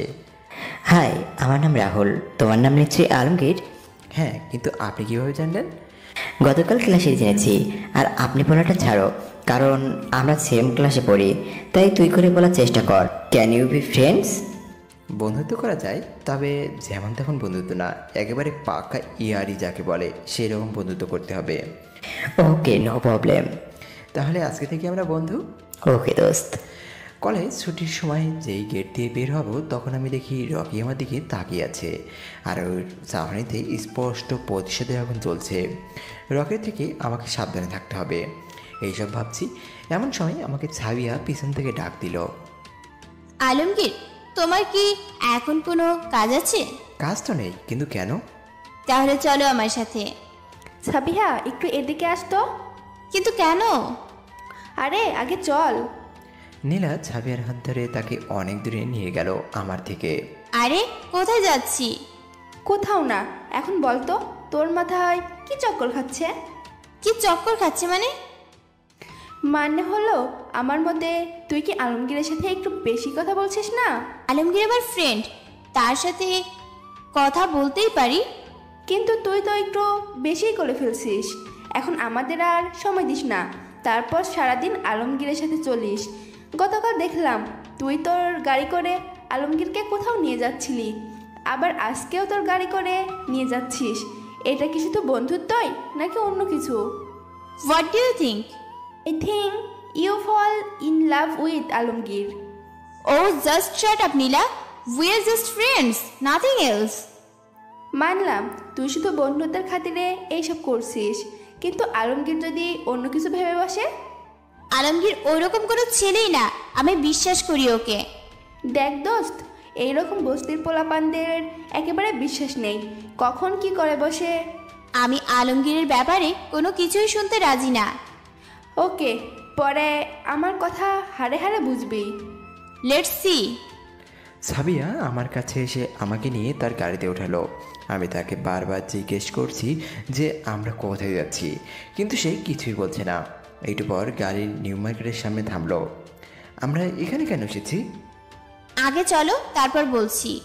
আমি সাবিয়ার সাথে গাড়ি থেকে নেমে নিউ মার্কেটের ভিতরে গেলাম। ভিতরে ঢোকার সময় দারোয়ান আর চোখে আমার দিকে তাকিয়ে ছিল, হয়তো আমার পোশাক আশাকের জন্য। সাবিয়া আমাকে নিয়ে জেন্টস সেকশনে ঢুকলো। সেখান থেকে আমার মাপের কয়েকটা দামি শার্ট আর প্যান্ট কিনলো। আমি আগামাতা কিছুই বুঝতেছি না। সাবিয়া বিল পে করে আমাকে নিয়ে আবার গাড়িতে উঠলো। বস্তির সামনে গিয়ে সাবিয়া গাড়ি থেকে নামলো। আমি গাড়ি থেকে নেমে যাওয়ার পর সাবিয়া আমার হাতে শপিং ব্যাগগুলো ধরিয়ে গাড়ি টান দিয়ে চলে গেল। আমাকে কথা বলার কোনো সুযোগও দিল না। বুঝলাম না সাবিয়া কি আমার জন্য এসব কিনছে। আমি শপিং ব্যাগগুলো নিয়ে ঘরে গেলাম। চাচা আমার হাতে ব্যাগ দেখে প্রশ্ন করলো, কিরে বাবজান, এই ব্যাগগুলো কিসের? আসলে চাচা, কলেজে আমার এক বন্ধু আছে, সে আমাকে জামা কাপড় গিফট করেছে। তুই নিয়ে নিলি? না চাচা, আমি নিতে চাইনি, সে আমার হাতে ব্যাগগুলো দিয়ে চলে গেল। ঠিক আছে, এখন হাত মুখ ধুয়ে নে। ঠিক আছে চাচা। আমি হাত মুখ ধুয়ে ব্যাগ থেকে জামা কাপড়গুলো বের করলাম। অনেক সুন্দর আর দামি শার্ট প্যান্ট এগুলো। আমার মতো ছোটো লোক খেদদের এগুলোতে মানাবে কি না আমি তাও জানি না। রাতে শুয়ে আছি, এমন সময় চাচা বলল, কিরে বাবজান, আজ তো তাড়াতাড়ি শুয়ে পড়লি যে? আসলে আজকে তেমন পড়া ছিল না, তাই শুয়ে পড়েছি। ঠিক আছে, আমি একটু বাজারে গেলাম, আসলে ঘরে লবণ শেষ হয়ে গেছে। চাচা তুমি থাকো তো, আমি যাই, আমার এখানে শুয়ে থাকতে ভালো লাগছে না। কিন্তু এত রাতে একা যেতে পারবি? হ্যাঁ চাচা, পারবো। আমি চাচার থেকে লবণের টাকা নিয়ে বাজারে চলে গেলাম। আমাদের বস্তি থেকে বাজারটা একটু দূরেই। বস্তি আর বাজারের মাঝখানে একটা নির্জন গলিও আছে। আমি বাজার থেকে লবণ কিনে বস্তিতে ফিরছি। সেই সময় দেখি কয়েকটা ছেলে মিলে একটা মেয়েকে গাড়িতে তুলছে। মেয়েটা নড়াচড়া করছে না, মেয়েটা বোধহয় অজ্ঞান হয়ে গেছে। আমি দ্রুত তাদের কাছে গেলাম। সেখানে গিয়ে তো আমি বড় ঝটকা খেলাম, কারণ ছেলেগুলো আর কেউ নয় বরং রকি আর তার দলবল। মেয়েটার মুখ দেখে আরও বড় ঝটকা খেলাম, কারণ মেয়েটা হলো সাবিয়া। আমি ওদের পিছনে থাকায় তারা এখনও আমার মুখ দেখতে পায়নি। আমি দ্রুত রাস্তা থেকে একটা বড় কাঠের লাঠি হাতে নিয়ে তাদের সামনে গেলাম। দেখো ভাই, তোমার ঝগড়া আমার সাথে, তুমি সাবিয়াকে ছেড়ে দাও। ওরে শালা, এ তো দেখি তার চার পাখির গন্ধ শুকে শুকে এখানে এসে পড়েছে। তোর জন্য সাবিয়া আমাকে পুরো কলেজের সামনে অপমান করেছে। আজ আমি সাবিয়াকে নিয়ে ফুর্তি করব, আর আমার লোকেরা তোর হাড়গোড় গুঁড়ো গুঁড়ো করে ফেলবে। দেখা যাক। আমি আমার হাতের লাঠিটা নিয়ে রকির চামচাদের কয়েক ঘা লাগিয়ে দিলাম। একটু পর সবাই পালিয়ে যায়। রকি একটা ফ্লাইং কিক দিয়ে আমার হাত থেকে লাঠি ফেলে দেয়। আমিও কম কিসের, সোজা রকির মেডেল স্ট্যাম্প উড়িয়ে দিলাম এক লাঠি দিয়ে। রকি মরণ যন্ত্রণায় চিৎকার দিয়ে উঠল। কোনো মতেই রকি সেখান থেকে পালিয়ে যায়। আমি সাবিয়াকে আমার কোলে করে রাস্তার কিনারায় শুয়ে দিলাম। সাবিয়া, কি হয়েছে তোমার?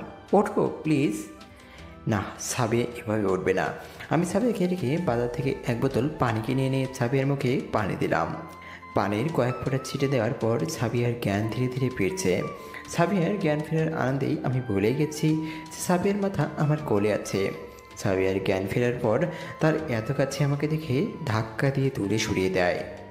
হাউ ডিয়ার ইউ আলমগীর, আমি তোমাকে কত ভদ্র ভেবেছিলাম, কিন্তু তুমি আমার সাথে এই কাজ কিভাবে করতে পারলে? সাবিয়ার কথা আগাগোড়া কিছুই বুঝতে পারছি না, তাই তাকে জিজ্ঞেস করলাম, তুমি কি বলছো সাবিয়া? আমি তোমার সাথে কি করেছি? একদম ভদ্র সাজার চেষ্টা করবে না। নীলা আমাকে আগেই বলে দিয়েছিল তোমার মতো বস্তির ছেলেরা কখনো মানুষ হয় না, আর তুমি সেইটার প্রমাণ করে দিয়েছো। ওয়েট এ মিনিট, নীলা কোথায়? নীলা তো তোমার সাথেই ছিল। তুমি তো নীলাকে কোথায় গুম করে দিয়েছো? আশ্চর্য, নীলাকে আমি কেন গুম করব? আমরা নাইট ক্লাব থেকে আসছিলাম, সাথে আমার গাড়ি ছিল না আজকে, আর তুমি আমার ভালো মানুষের সুযোগে আমাকে পিছন থেকে আঘাত করে আমাকে রেপ করতে চেয়েছিলে, আর নীলাকে কোথাও গুম করে দিয়েছো। Sabiya, are you out of mind? তুমি কি বলছো? আমি কিছু বুঝতে পারছি না, আর তুমি যা বলছো তা তুমি নিজে বুঝতেছো না। আমি যা বুঝবার বুঝে গেছি। তোর মতো ছোট লোককে আমি আমার ফ্রেন্ড লিস্টে ঢুকিয়েছি, এটাই আমার সবচেয়ে বড় ভুল হয়েছে। আমার সামনে আসবি না, আর চলে যা আমার সামনে থেকে। সাবিয়া, একবার আমার কথা শোনো। তোর কোনো কথাই আমি শুনবো না। বলেই আমাকে একটা থাপ্পড় দিল ঠাস করে। সাবিয়া আমাকে থাপ্পড় মেরে সেখান থেকে চলে গেল, আর আমি মূর্তির মতো দাঁড়িয়ে আছি। আমার চোখ থেকে পানির স্রোত বের পড়ছে। আমার জীবনের প্রথম বন্ধু আমাকে চরিত্রহীন মনে করলো। এই দেখো, আমার কষ্টটা আর বহুগুণ বাড়িয়ে দিল। আমি আর সেখানে দাঁড়িয়ে থাকতে পারলাম না, বস্তিতে ফিরে গেলাম। চাচা অনেকবার জিজ্ঞেস করছিল কেন কাঁদছি, কিন্তু আমি মিথ্যা কথা বললাম চাচাকে। আমি জীবনে এই প্রথম চাচাকে মিথ্যা কথা বললাম। বিছানায় শুয়ে আছি আর ভাবছি যে মানুষের বিশ্বাস কি এতটাই ঠমকো যে একটু আঘাতেই তা ভেঙে যাবে। অন্যদিকে সাবিয়া বাসায় ফিরে অনেকবার নীলার সাথে যোগাযোগ করার চেষ্টা করেছে, কিন্তু তার ফোন বন্ধ পাচ্ছে। পরের দিন সকালে সাবিয়া কলেজে চলে গেল।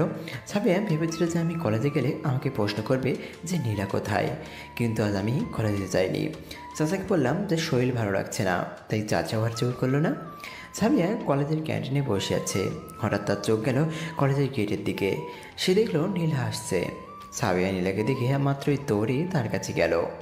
নীলা, তুই কোথায় ছিলি গতকাল? আমি সারা রাত তোকে ফোনেও পাচ্ছিলাম না। কাল রাত পার্টিতে তো আমরা একসাথেই ছিলাম, তুই হঠাৎ কোথায় চলে গেলি? নাকি আমার কিছুই মনে পড়ছে না? তুই ঠিকই বলেছিলি, বস্তির পোলাপেনেরা খারাপ হয়, ওদের মতো নর্দমার কিট আমাদের কারো বন্ধু হতে পারে না। আমি আলমগীরের বিরুদ্ধে আইনি ব্যবস্থা নিব। দোস্ত, তুই শান্ত হ। গতকাল যদি আলমগীর না থাকতো তাহলে তুই আমার সামনে এখন দাঁড়িয়ে থাকতে পারতি না। তুই ঠিক কি বলতে চাইছিস? আমাকে একটু বুঝিয়ে বল। তাহলে শোন, গতকাল যখন আমরা পার্টি শেষ করে বাড়ি ফিরছিলাম তখন আমরা হেঁটে হেঁটে যাচ্ছিলাম, কারণ আমরা কখনো এভাবে হেঁটে যাইনি। হঠাৎ হাঁটতে হাঁটতে আমি তোর পিছনে পড়ে যাই, যা তুই খেয়াল করিসনি। তুই সামনে হাঁটতে হাঁটতে হঠাৎ রকি পিছন থেকে এসে তোর মাথায় আঘাত করে, আর তুই অজ্ঞান হয়ে যাস। আমি বুঝে গিয়েছিলাম রকি তার সাথে হওয়া অপমানের প্রতিশোধ নিতে এসেছিল। আমি তোকে বাঁচানোর জন্য যখন এগিয়ে আসি তখন রকির বন্ধুরা চলে আসে। আমি তাদের হাবভাব দেখেই বুঝে গিয়েছিলাম তারা আমাদের সাথে খারাপ কিছু করতে চায়, তাই আমি সেখান থেকে পালিয়ে যাই। রকির কিছু বন্ধুরাও আমার পিছনে আসে, কিন্তু আমি একটা গাছের পিছনে গিয়ে লুকিয়ে পড়ি। আমি তোর বাবাকে ফোন করব, এমন সময় দেখি আমার মোবাইল নেই। সম্ভবত রাস্তায় দৌড়ানোর সময় কোথাও পড়ে যায়। রকির বন্ধুরা আমাকে না পেয়ে ফেরত চলে যায়। আমি তখন কি করব কিছুই বুঝতে পারছিলাম না, কারণ পুরো এলাকা ছিল নির্জন। আমি সাহস করে একটা আগলা ইট আর লোহার পাইপ নিয়ে এগিয়ে যাই। সেখানে গিয়ে দেখি আলমগীর সবাইকে মেরে রকিদের অবস্থা খারাপ করে দিয়ে ফেলেছে। রকির লোকেরা পাগলা ঘোড়ার মতো এদিক ওদিক ছুটছে। হঠাৎ দেখি রকি আমার দিকে দৌড়ে আছে, তাই আমি ঝোপঝাড়ের পিছনে লুকিয়ে পড়ি। পরে বুঝতে পারি যে রকিও পালিয়ে যাচ্ছে। আমি তোদের দিকে যখন তাকাই তখন দেখি তুই আলমগীরকে ভুল বুঝে থাপ্পড় দিলি। আমি আসার আগেই তুই চলে যাস। তারপর আলমগীরও কাঁদতে কাঁদতে চলে যায়। বিশ্বাস কর বন্ধু, আমি মানুষ চিনতে ভুল করেছিলাম। আলমগীরের মতো ভালো মানুষ আর দুইটা হয় না, যে একাই এতগুলো ছেলের সাথে ফাইট করলো শুধু তোর জন্য। তুই সঠিক ছিলি, আলমগীর বস্তি থেকে আসলেও সে মানুষ। কিন্তু গতকাল রাতে তুইও তাকে ভুল বুঝলি। আমার ফোন না পাওয়ায় তোর সাথে কন্ট্যাক্ট করতে পারিনি। ভেবেছি আজকে তোর আর আলমগীরের মাঝে সব ভুল বোঝাবুঝি মিটিয়ে দিব। আলমগীর আসেনি রে। ছাবিয়া নীলার কথার উত্তর না দিয়ে কাঁদতে কাঁদতে মাটিতে বসে পড়ল। এ আমি কি করলাম দোস্ত? আলমগীর যে কিনা আমার সম্মান বাঁচালো তাকেই আমি কত কথা শুনিয়ে দিলাম, এমনকি তাকে আমি থাপ্পড়ও দিলাম। আমার মুখোমুখি হবে বলে সে আজকে কলেজেও আসলো না। এখন আমি কোন মুখে নিয়ে তার সামনে দাঁড়াবো? দেখ সাবিহা, তুই আগে কেন ভেঙে পড়ছিস? তুই আলমগীরের ঠিকানা কি জানিস? আলমগীর যে বস্তিতে থাকে তা আমি চিনি। তাহলে আমরা কিসের জন্য অপেক্ষা করছি? চল। হ্যাঁ যাব, তার আগে রকির একটা ব্যবস্থা করে নেই। তারপর ছাবিয়া তার বাবাকে ফোন দিয়ে গতকালকে সব ঘটনা খুলে পড়ল। ছাবিয়ার বাবা পুরো ঘটনা শুনে দ্রুত রকিকে অ্যারেস্ট করার জন্য বেরিয়ে পড়ল। তারপর ছাবিয়া আর নীলা ছাবিয়ার গাড়ি করে আমি যে বস্তিতে থাকি সেই বস্তির উদ্দেশ্যে রওনা দিল। আর এদিকে আমি ঘরে বসে বসে পড়ছি। চাচা অনেক আগেই কাজে বেরিয়ে পড়েছে। ছাবিয়া আর নীলা আমাদের বস্তির সামনে পৌঁছে গেল। কিছুক্ষণের মধ্যেই তারা গাড়ি থেকে নামলো। এই নোংরা বস্তিতে দেখে নীলা বলল, আর ইউ শিওর আলমগীর এখানেই থাকে? আমি তো আলমগীরকে এখানে ড্রপ করেছিলাম। আমার বিশ্বাস হচ্ছে না এইরকম বস্তিতে থেকে আলমগীর এত ভালো মানুষ হয়েছে। কথায় আছে না, বাহ্যিক সৌন্দর্যের থেকে ভিতরের সৌন্দর্যই আসল। হ্যাঁ চল ভিতরে যাই। তারপর নীলা আর ছাবিয়া বস্তির ভিতরে গেল। আমাদের বস্তিটা অনেক নোংরা। ছাবিয়া আর নীলা আমার ব্যাপারে আশেপাশে খোঁজ করছে। আমার চাচা একজন ভালো মানুষ আর বস্তির সবার পাশে দাঁড়ায়, তাই আমার চাচা সহ আমাকেও সবাই চেনে। আমাদের এই ছোট্ট টিনের ঘর খুঁজতে তাদের বেশি দেরি হলো না। আমি কলেজের কিছু অ্যাসাইনমেন্ট করছিলাম, এমন সময় ছাবিয়া আর নীলা আমার ঘরে ঢুকলো। আমি ছাবিয়া আর নীলাকে দেখে অনেক অবাক হয়ে যাই। আমার মুখ থেকে মেম সাহেব কথা শুনে ছাবিয়া চমকে যায়। এই আলমগীর, তুমি কাকে মেম সাহেব বলছো? কেন ম্যাম, আপনারা কত বড় মাপের মানুষ, আপনাদেরকে ম্যাম সাহেবই তো বলবো। প্লিজ আলমগীর, আমাকে মাফ করে দাও। আমি তোমার কথা না শুনেই তোমার গায়ে হাত তুলেছিলাম। আমি সত্যি অনেক খারাপ, তাই জন্য তোমার মতো একজন বন্ধুকে আমি ভুল বুঝেছিলাম। তুমি প্লিজ আমাকে ক্ষমা করে দাও। নীলা আমাকে সব বলেছে যে তুমি কিভাবে রকের হাত থেকে আমার সম্মান বাঁচিয়েছো। এই কি বলছেন ম্যাম সাহেব? আমি তো একটা মাধ্যম মাত্র, বাঁচা মারা সব আল্লাহ তাআলার হাতে। আর আমার কাছে ক্ষমা চেয়ে লাভ নেই, কারণ আমি তো ছোট লোক। বস্তির ছেলেদের কাছে আপনাদের মতো মেম সাহেবের মাপ চাওয়া শোভা পায় না। প্লিজ আলমগীর, তুমি সাবিহাকে মাফ করে দাও। আমি তোমাকে বিশ্বাস করতে পারিনি, তাই আমি সাবিহার মাথায় তোমার নামে খারাপ কথা ঢুকিয়েছিলাম। কিন্তু সাবিহা আমার কথায় বিশ্বাস করেননি। গতকালকের একটা ভুল পরিস্থিতিতে পড়ে সাবিহা তোমাকে ভুল বুঝেছে। আর যে কেউ সেই সময় ওই অবস্থায় তোমাদের দেখলে ভুলে বুঝতো। আমি সব কিছু দেখেছি, তাই তো আমি সাবিহাকে সব কিছু বলতে পেরেছি। আলমগীর, নীলার থেকে শুনলে তো সব। এখন কি আমাকে আর ক্ষমা করা যায় না? দেখুন, আপনারা হলেন বড়লোক ঘরের মেয়ে, আমাদের মতো গরিব বস্তির লোকদের সাথে আপনাদের বন্ধুত্ব করা খারাপ দেখায়। আর এবার না হয় ক্ষমা করে দিলাম, কিন্তু পরের বার যে কোনো কারণে যদি আমাকে ভুল বোঝেন তাহলে কি করব? আমি সত্যি বলছি আলমগীর, নেক্সট টাইম থেকে আমি তোমাকে কখনো ভুল বুঝবো না। সরি, আমি এক ভুল বারবার করি না। ছোটোবেলা থেকে আমার কোনো বন্ধু ছিল না, তখন ভাবতাম আমার যদি একটা বন্ধু থাকতো তাহলে কি না মজা হতো। আমার বন্ধুত্বের স্বাদ মিটে গেছে। প্লিজ আলমগীর, সাবিহা অনেক গিল্টি ফিল করছে। থাক নীলা, আলমগীর যা সিদ্ধান্ত নিয়েছে তাই ঠিক। আমার মতো মানুষের সাথে ওর বন্ধুত্ব করা লাগবে না। সাবিয়া কথা বলছে আর তার চোখ থেকে অবিরাম পানি পড়ছে। কেন লাগবে না? আমি সামনে তাকিয়ে দেখি যে চাচা দরজার কাছে দাঁড়িয়ে আছে। চাচা তুমি? হ্যাঁ আমি। শোন আলমগীর, তুই ছোটবেলা থেকে যখন একা থাকতি তখন আমি তোর বাপ মা বন্ধু থেকে তোর সাথে থাকতাম, কিন্তু বাপ জানলে সঠিক বন্ধু সবসময় সহজে পাওয়া যায় না। আর এই মায়া যখন তার ভুল বুঝতে পারছে তখন তুই ওকে মাফ করে দে। চাচা তুমি যখন বলছো তোমার কথার খেলাপ আমি হব না। তুমি সত্যি বলছো আলমগীর? হ্যাঁ আমি সত্যি বলছি। তাহলে তোমাদের বন্ধুত্বের টিমে আমিও কি জয়েন হতে পারি? কেন নয়, অবশ্যই। এভাবে আজকে দিন চলে গেল। পরের দিন সকালে আমি দ্রুত কলেজে গেলাম। কলেজের গেটে রাহুলের সাথে দেখা হলো। কিরে দোস্ত, গতকাল কলেজে কেন আসলি না? আরে শরীর একটু খারাপ ছিল তাই আসেনি। ও চল ক্লাসে যাই। তারপর আমরা ক্লাসে গেলাম। একটু পর সাবিয়া আর নীলাও আসলো। ওই দিন থেকে আমি, রাহুল, সাবিয়া আর নীলা বেস্ট ফ্রেন্ড হয়ে গেলাম। সবসময় একা একা থাকতাম। এভাবেই কাটতে থাকে দিনের পর দিন, মাসের পর মাস। 27 মাস তো দেখতে দেখতে চলে গেল। এই কয়েক মাসে এমপি আর আমাদের ভর্তির মাঝে ঝামেলা আমি প্রায় ভুলেই গিয়েছি। একদিন আমি আর সাবিয়া মাঠের ক্যাম্পাসে বসে আছি। তখন সাবিয়া বলল, আলমগীর, তোমার কি কিছু গন্ডগোল লাগছে না? কী গণ্ডগোল লাগবে? সব তো ঠিকই আছে। আরে বোকা, আমি নীলা আর রাহুলের ব্যাপারে বলছি। কয়েকদিন থেকে দেখছি দুইজন এখন আমাদের থেকে দূরে থাকে, চোখে চোখে ইশারায় কি যেন বলে। সেদিন দেখলাম কলেজ ছুটির পর নীলা রাহুলকে ইশারায় ওর সাথে চলতে বলল। তারা দুইজন প্রায় একসাথে থাকে। এটা কি গন্ডগোল না? কোথায় গণ্ডগোল? আমি আর তুমিও তো একসাথেই থাকি মাঝে মাঝে। আরে হাদারাম, আমি বলতে চাইছি যে তাদের মাঝে কিছু চলছে, মানে তারা মনে হয় রিলেশনে আছে। হোয়াট? রাহুল আমাকে কিছুই বললো না এই বিষয়ে? আমি এখনো শিওর না। আজকে তুমি রাহুলকে জিজ্ঞাসা করবে আর আমি নীলাকে জিজ্ঞেস করব যে তাদের মাঝে কিছু আছে নাকি। কিন্তু তারা দুজন কি সব সত্যি কথা বলবে? বলবে বলবে, সব বলবে। আমার কাছে একটা প্ল্যান আছে, শোনো ভালো করে। তারপর সাবিয়া তার প্ল্যান আমাকে বলল।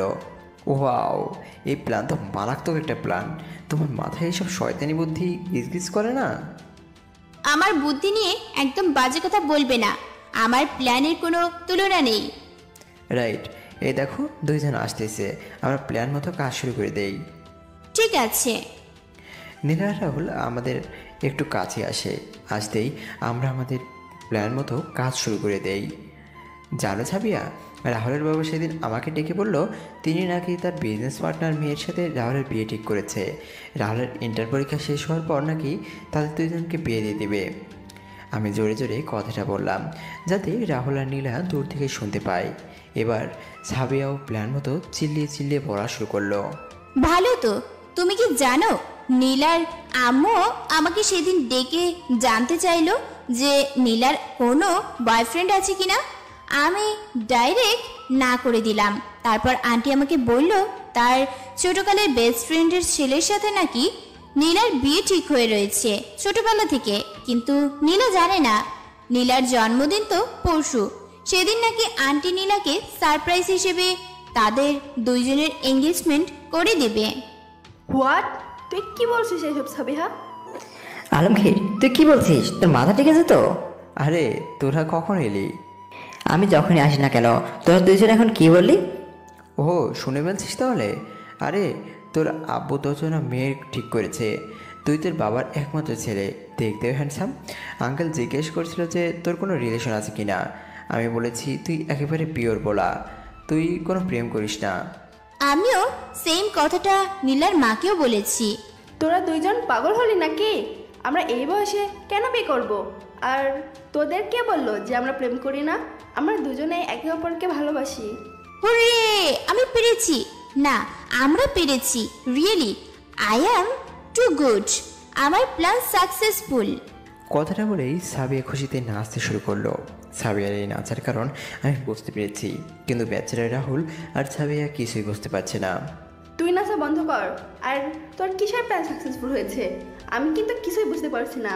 হ্যাঁ, আমিও কিন্তু কিছুই বুঝতে পারছি না। আমি বলছি আসলে সাবিয়া সন্দেহ করেছিল যে তোদের মধ্যে কোনো কিছু চলছে, তাই সাবিয়া প্ল্যান বানালো যে তোদের একটু উস্কিয়ে দিয়ে তোদের পেট থেকে কথা বের করবে, আর নীলা নিজের মুখে তোদের রিলেশনের কথা বানিয়ে দিল। কুত্তি, তুই না আমার বেস্ট ফ্রেন্ড, আর তুই এভাবে আমাকে ভয় দেখালি? চুপ কর টালা বোকার ডিম।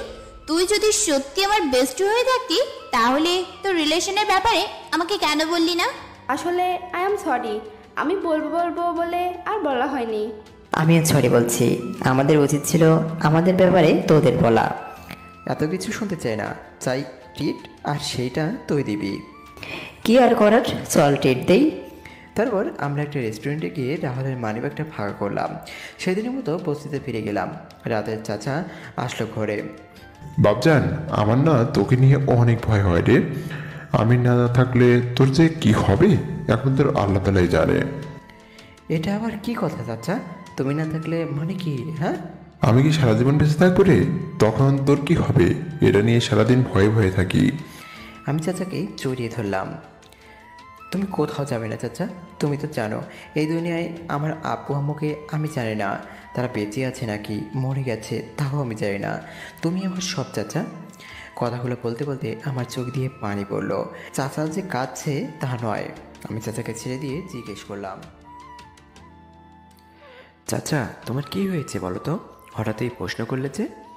আমার কিছুই হয় না রে বাবজান, তবে হতে কতক্ষণ। আমার যদি কিছু হয়ে যায় তাহলে নিজেকে কখনো একা মনে করবি না। আমার তো সবসময় তোর সাথেই থাকবে। চাচা তুমি যদি আর একবারও আমাকে এসব কিছু বলো তাহলে আমি তোমার সাথে আর কথাই বলবো না। ঠিক আছে, আর বলবো না, তবে আমার সাথে রাগ করিস না। রাতে শুয়ে আছি কিন্তু আমার ঘুম আসছে না। চাচার কথাগুলো আমাকে অনেক ভাবাচ্ছে। চাচা এরকম কথা আমাকে কখনো বলেনি। হঠাৎ কি এমন হলো যে চাচা আমাকে এসব কথা বলল? পরের দিন সকালে আমি কলেজে চলে গেলাম। সারাদিন কেমন যেন আনমনে ক্লাস করলাম। ব্যাপারটা সাবিয়া আর আমার বন্ধুরাও খেয়াল করলো। আমি ক্লাস শেষ করে বের হলাম, আমার বন্ধুরাও আমার সাথে বের হলো। আলমগীর আর তোমরা ভালো করে শুনে নাও, আজকে আমার জন্মদিন। রাতে আমার বাসায় পার্টি আছে, সবার দাওয়াত রইল। Happy birthday Sabiya. Happy birthday Sabiya. Nila, তুই উইশ করবি না?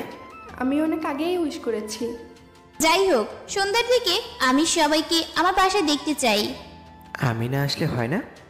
দেখো আলমগীর, তুমি হলো আমার বেস্ট ফ্রেন্ডদের মধ্যে স্পেশাল ফ্রেন্ড। তুমি না থাকলে আমি পার্টি করবই না। হয়েছে, আসবো আমি, চিন্তা করো না। সন্ধ্যার দিকে বস্তি থেকে বের হব তখন চাচা জিজ্ঞেস করলো, কি রে বাবজান, কোথায় যাচ্ছিস নাকি? চাচা বললাম না তোমাকে যে আজকে আমার বন্ধুর জন্মদিন? ও হ্যাঁ, মনে পড়েছে। যা, সাবধানে যাস। ঠিক আছে চাচা। আমি চাচার থেকে বিদায় নেওয়ার সময় চাচার চোখের পানি দেখতে পেলাম।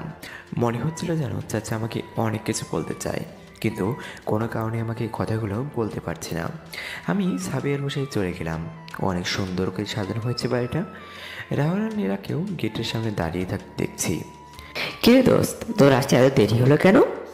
আসলে আজকে তো সাবিয়ার বার্থডে, তাই সাবিয়ার জন্য একটা গিফট কিনতে লেট হয়ে গেছিলো। আমি জানি যে সাবিয়াকে গিফট দেওয়ার সামর্থ্য আমার নেই, তো আমি আমার জমানো টাকা দিয়ে গিফট কিনেছি।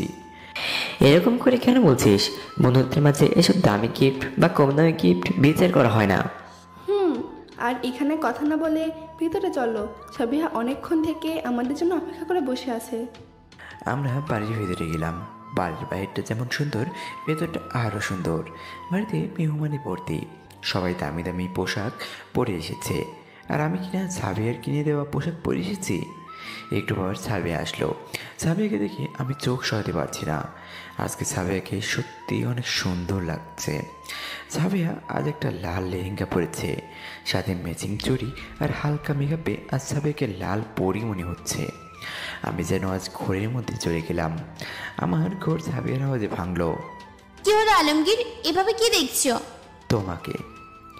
আমার কথা শুনে সাবিয়ার লজ্জা পেল। এই না না, আমি বলছি যে আজকে তোমাকে অনেক সুন্দর দেখাচ্ছে। থ্যাঙ্কস আলমগীর। আর এই যে আমি তোমার জন্য সামান্য উপহার এনেছি, জানি এটা তোমার সামর্থ্যের তুলনায় অনেক কম, তাও প্লিজ টেক ইট। আলমগীর, তুমি এমন করে কেন বলছো? তুমি সেদিন আমার জন্য যা করেছো তার জন্য আমি চিরকৃতজ্ঞ থাকবো। এসব কথা এখন না বললেও চলবে। সাবিহা, তোর ডেট তোকে ডাকছে কেক কাটার জন্য। চলো সবাই। নীলা সাবিয়াকে নিয়ে চলে গেল। রাহুল আমার সামনে এসে দাঁড়ালো।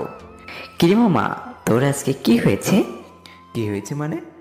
মানে তুই যেভাবে সাবিয়ার দিকে ড্যাপ ড্যাপ করে তাকিয়ে দেখছিলি, আমার মনে হয়েছে যে তুই আর এই দুনিয়ায় নাই, স্বপ্নের দুনিয়ায় চলে গিয়েছিলি। আর সেই দুনিয়ায় তুই আর সাবিয়ার রোমান্টিক গানে নাচছিলি। তুই কি বলছিস? আমার ভালো বন্ধু, আর কিছুই না। না, আমি ভেবেছিলাম যে তোর মনে হয় প্রেমের ঘন্টি বেঁধে গেছে। তুই তো অনেক কিছু ভেবেছিস। এখন চল, সাবিয়া ডাকছে। আমরা কেক কাটার জায়গায় চলে গেলাম। সাবিয়া কেক কেটে প্রথমে নিজের বাবাকে খাওয়ালো। সাবিয়ার মা নেই। সাবিয়া যখন আমাকে কেক খাওয়ানোর জন্য আমার দিকে এগোতে লাগলো, তখন আমার বাটন মোবাইলে একটা ফোন আসলো অচেনা নম্বর থেকে। আমি কল রিসিভ করলাম। ওই পাশ থেকে আমি যা শুনলাম তা শুনেই আমার মাথা ঘুরিয়ে যাওয়ার মতো অবস্থা। আমি জোরে চিৎকার দিলাম, না! আমি সাথে সাথে বাসা থেকে বের হয়ে বস্তির দিকে দৌড় শুরু করলাম। আমার এইভাবে চিৎকার দেওয়া আর চলে যাওয়া দেখে সাবিয়া, রাহুল আর নীলাও নিজেদের গাড়ি নিয়ে আমার পেছনে আসলো। আমি বস্তির কাছে পৌঁছে দেখি পুরো বস্তিতে আগুন লেগে গেছে। বস্তির সব লোকেরা এদিক ওদিক ছুটি করছে নিজের প্রাণ বাঁচানোর জন্য। আবার অনেকে আগুন নিভানোর চেষ্টা করছে। অনেক ভয়ঙ্করভাবে আগুন লেগেছে। আমি আগুনের ভিতরে দৌড় দিতে লাগলাম। আমার পিছনে পিছনে সাবিয়া আর বাকিরা আসতে চাইলেও আগুনের জন্য ভিতরে আসতে পারেনি। আমার আগুনের ভিতরে চলে যাওয়া দেখে সাবিয়া তো কাঁদতে কাঁদতে শেষ। আমি অতি কষ্টে আগুনের তাপে জ্বলে আমার ঘরের কাছে পৌঁছালাম। ঘরের দরজায় তালা দেখে আমার বুকের ভিতরটা একটু শান্ত হলো। হয়তো চাচা বাইরে আছে। কিন্তু পরক্ষণে আমার বুকটা কেঁপে উঠল যখন ঘরের ভিতর থেকে কারো ঘুমানোর আওয়াজ পেলাম। আমি আশেপাশে তাকিয়ে একটা ইট দেখতে পেলাম। ইট দিয়ে সোজা দরজার তালা বরাবর আঘাত করলাম। তালা ভেঙে যাওয়ার পর আমি ঘরের ভিতরে ঢুকলাম। আমি ভিতরে ঢুকে দেখি চাচা আহত অবস্থায় ঘরে পড়ে আছে। আমি চাচাকে কাঁধে তুলে নিয়ে ঘরের থেকে বের হয়ে এলাম। চারদিকে আগুনের ভয়াবহ দৃশ্য। আমি বস্তির উল্টো দিকে চাচার দিকে গেলাম। ফাঁকা এক মাঠে চাচাকে শুইয়ে দিলাম। এদিকে যে আমার হাত আর কাঁধের উপরের অংশে পড়ে গেছে, সেই দিকে আমার কোনো খেয়ালই নেই। চাচা, চাচা, চোখ খোলো। তোমার কিছুই হতে পারে না চাচা। আল্লাহ তাআলা আমার জীবন থেকে তোমাকে এভাবে কিনে নিতে পারে না। চাচা এখনও জ্ঞানী আছে। চাচার মুখ থেকে ধীরে ধীরে আওয়াজ বের হচ্ছে। চোখ খোলার চেষ্টা করছে। বাপজান রে, তুই এসেছিস। আমি যে আর বাঁচবো না রে। তুই ভালো থাকিস আর আমাকে মাফ করে দিস। এই জীবন যুদ্ধে তোকে এভাবে একা রেখে চলে যাচ্ছি। না চাচা, তুমি এভাবে আমাকে রেখে চলে যেতে পারো না। তুমি চলে গেলে যে আমার এই দুনিয়ায় আর কেউ থাকবে না। বাপজান রে, তুই যদি এভাবে কাঁদিস তাহলে আমি খুশি মনে বিদায় নিতে পারবো না। আমার তোকে কিছু বলার আছে। হ্যাঁ চাচা, বলো, আমি শুনছি। বাপজান রে, ভালো করে শোন। বস্তিতে আগুন ওই এমপি রাশেদ রেহান লাগিয়েছে। চাচা, এইসব বলার সময় এখন না। আমি তোমাকে হাসপাতালে নিয়ে যাচ্ছি, ওঠো তুমি। না রে বাপজান, আরো কথা আছে, শোন। তুই জিজ্ঞাসা করছি না যে তোর বাপ মাকে? তাহলে শোন, আমি হলাম তোর বাপের প্রাণপ্রিয় বন্ধু। তোর বাপ আর তোর মা মারা যাওয়ার আগে তোকে আমার হাতে তুলে দিয়ে গিয়েছিল আর বলেছিল যাতে তোকে সবসময় আগলে রাখি। কিন্তু তার হলো কোথায়? তোর বাপ মায়ের মতো আমাকে যে মরতে হচ্ছে। তোর বাপ মায়ের কে ওই রাশেদ রায়হানি খুন করেছে ক্ষমতার লোভে। আমি চাচার কথা শুনে স্তব্ধ হয়ে গেলাম পুরোপুরিভাবে। তোর বাবার নাম সেলিম আর তোর মায়ের নাম রিনা। তোর বাবাকেও ওই বস্তির লোকেরা পছন্দ করতো, তাই তাদের অনুরোধে তোর বাবা ইলেকশন করে ওই রাশেদ রায়হানের বিরুদ্ধে। রাশেদ রায়হান যে দেখলো যে তোর বাবা জিতে যাবে, তখন তোর বাবাকে মিথ্যা অপবাদ দিয়ে ষড়যন্ত্র করে তোর বাবাকে মেরে ফেলে। তোর মাও তোর বাবাকে বাঁচাতে গিয়ে মারা যায়। ভাগ্যক্রমে তারা চলে যাওয়ার পর আমি সেখানে উপস্থিত হই, আর তখন তোর বাপ আমাকে সব খুলে বলে আর তোকে আমার কাছে দিয়ে এই দুনিয়ায় ত্যাগ করে। বাপজান রে, আমাকে ক্ষমা করে দিস। তোকে এই জীবন যুদ্ধে একলা রেখে চলে যেতে হচ্ছে। তুই নিজেকে কখনো একা মনে করবি না। আর তুই আমাকে ওয়াদা দে যে তুই এই বস্তিকে ওই শয়তানের হাত থেকে রক্ষা করবি। চাচা, আমি ওয়াদা দিলাম যে আমি এই বস্তির কিছুই হতে দিব না। চাচা নিচ্ছুপ। চাচা, তুমি কথা বলছো না কেন? চাচা আবারও নিচ্ছুপ হয়ে আছে। আমি চাচার নাকের কাছে হাত দিয়ে দেখি চাচার নিঃশ্বাস বন্ধ হয়ে গেছে। চাচার শরীরটাও ঠান্ডা হচ্ছে। না চাচা, তুমি আমাকে এভাবে একলা রেখে চলে যেতে পারো না চাচা। আমি কাঁদতে শুরু করলাম। আমার আর এই দুনিয়ায় কেউ রইল না। না, আমাকে এভাবে ভেঙে পড়লে চলবে না। চাচা বলেছে আমাকে যেন আমি নিজেকে একলা মনে না করি, আমি নিজেকে শক্ত করব, ওই শয়তান রাশেদকে তার পাপের শাস্তি দিব। আমি মনে মনে কথাগুলো ভাবছি আর হাত দিয়ে আমার চোখের পানি মুছতেছি। এমন সময় আমি আমার কাঁধে কারো হাতের স্পর্শ পেলাম। আমার পুরো অংশে হাত রাখায় আমি ব্যথায় কোঁকড়ে উঠি। পিছনে তাকিয়ে দেখি ছাবিয়া, রাহুল আর নীলা। আই এম সরি ছাবিয়া, তোমার বার্থডে পার্টি খারাপ করার জন্য আমার কোনো উদ্দেশ্য ছিল না। একদম চুপ। নিজেকে কি মনে করো? তোমার চাচা মারা গেছে আর তুমি এখনো আমার জন্মদিনের কথা ভাবছো? আর তোমার সাহস কিভাবে হয় যে ওইভাবে আগুনের ভিতর দিয়ে দৌড় দেওয়ার? তোমার প্রাণও কারো না কারো কাছে বহু মূল্যবান। আমার কারো চাই না, আমাকে একলা থাকতে দাও। তুই বললেই তো হয় না, তুই এখন কোথায় থাকবি? আমি আমার কথা কখনো ভাবিনি আর ভাববো না। তুই কি ভেবেছিস এই বস্তির লোকেরা এখন কোথায় যাবে? এই বস্তি ছিল তাদের একমাত্র আশ্রয়স্থল। আর ওই রাশেদ, না কিছু না, তুই ছাবিয়ার নীলাকে নিয়ে চলে যা। আমি অবাক দৃষ্টিতে ছাবিয়ার দিকে তাকিয়ে আছি। চাচার জানাজার কথা এখানে আমাদের কেউ মনে ছিল না। সকালবেলায় চাচা সহ আরও দুইজনের জানাজার ব্যবস্থা করা হয়, যারা আগুনে পড়ে মরেছে। আমার হাতের ক্ষত শুকিয়ে গেছে, কিন্তু আমার মনের ক্ষত এখনও শুকায়নি। আমি চাচাকে কবর দেওয়ার পর সবার অগোচরে পিয়াস ভাইয়ের কাছে গেলাম। পিয়াস ভাই, আপনার সাথে আমার অনেক দরকারি কথা আছে। কি রে, তোকে এমন মনমরা আর দুঃখী কেন মনে হচ্ছে? কিছু কি হয়েছে? পিয়াস ভাই, ওই এমপি আমাদের বস্তিতে গতকাল আগুন লাগিয়ে দিয়েছে। সেই আগুনে আমার চাচাও পড়ে মারা যায়। আমি গতকাল চাচার থেকে জানতে পেরেছি আমার বাবা মায়ের খুন ওই রাশেদ রায়হান এমপি হওয়ার লোভে করেছে। ভাই, আমি অনেক আশা নিয়ে এসেছি, তুমি কিছু একটা করো। ওই রাশেদ রায়হানকে আমি নিজের হাতে শাস্তি দিব। আমি অনেক দুঃখ পেলাম তোর বাবা মা আর চাচার কথা শুনে, কিন্তু আমরা রাশেদকে কিছুই করতে পারবো না এখন, কারণ সে এখন পাওয়ারে আছে। তাহলে ওই রাশেদকে পাওয়ার থেকে সরিয়ে দাও। এবার তোমার দল থেকে কাউকে এমপির জন্য দাঁড় করাও। ওই শালা অনেক চতুর, সে তার বিপরীতে কাউকে দাঁড়ানোর সুযোগই দেয় না। ওই শালা প্রতিবার কোনো না কোনো ঝামেলা তৈরি করে, আমাদের দলে প্রত্যেকের নামে পুলিশ কেস করিয়ে দেয়। আর নিয়ম মতো কারো নামে পুলিশ কেস থাকলে সে ইলেকশনে দাঁড়াতে পারে না। গতবারের মারামারিতে আমার নাম পুলিশের কাছে উঠে গেছে রে। তাহলে কি আর কোনো উপায় নেই ভাই? পিয়াস ভাই চুপ করে ভাবতে লাগলো। আমিও বসে আছি। এখন পিয়াস ভাই আমার একমাত্র উপায়, যার মাধ্যমে আমি আমার প্রতিশোধ নিতে পারবো। হঠাৎ পিয়াস ভাই আমার দিকে দাঁড়িয়ে বলতে শুরু করলো। শোন, আমি একটা উপায় পেয়েছি, যার মাধ্যমে রাশিদ রায়হান ইলেকশনে হেরেও যাবে, আবার তুই তোর প্রতিশোধ নিতে পারবি। কী উপায় ভাই? আমার দলের মধ্যে সবার নামে পুলিশ কেস আছে, তাই আমার দলে নতুন লোক লাগবে, আর সেটা হবি তুই। তোর নামে কোনো পুলিশ কেস নেই, আর তোর মনে যে প্রতিশোধের আগুন জ্বলছে, সেই আগুনের উত্তাপেই তুই রাশেদ রায়হানকে পুড়িয়ে ছাড়খাড় করে দিবি। ভাই, আমি কি করে ইলেকশন করব? আমার তো কোনো অভিজ্ঞতা নেই। তাছাড়া সেই দিনের বাজারের ঝগড়ার পরে পুলিশ আমাকেও চেনে নিয়ে গিয়েছিল। কিন্তু তখন তোর নামে কোনো পুলিশ কেস হয়নি। মানে কিভাবে? সেদিনের ঝগড়া অনেক বড় হয়েছিল, সেই কেস সিবিআই তদন্ত করছে।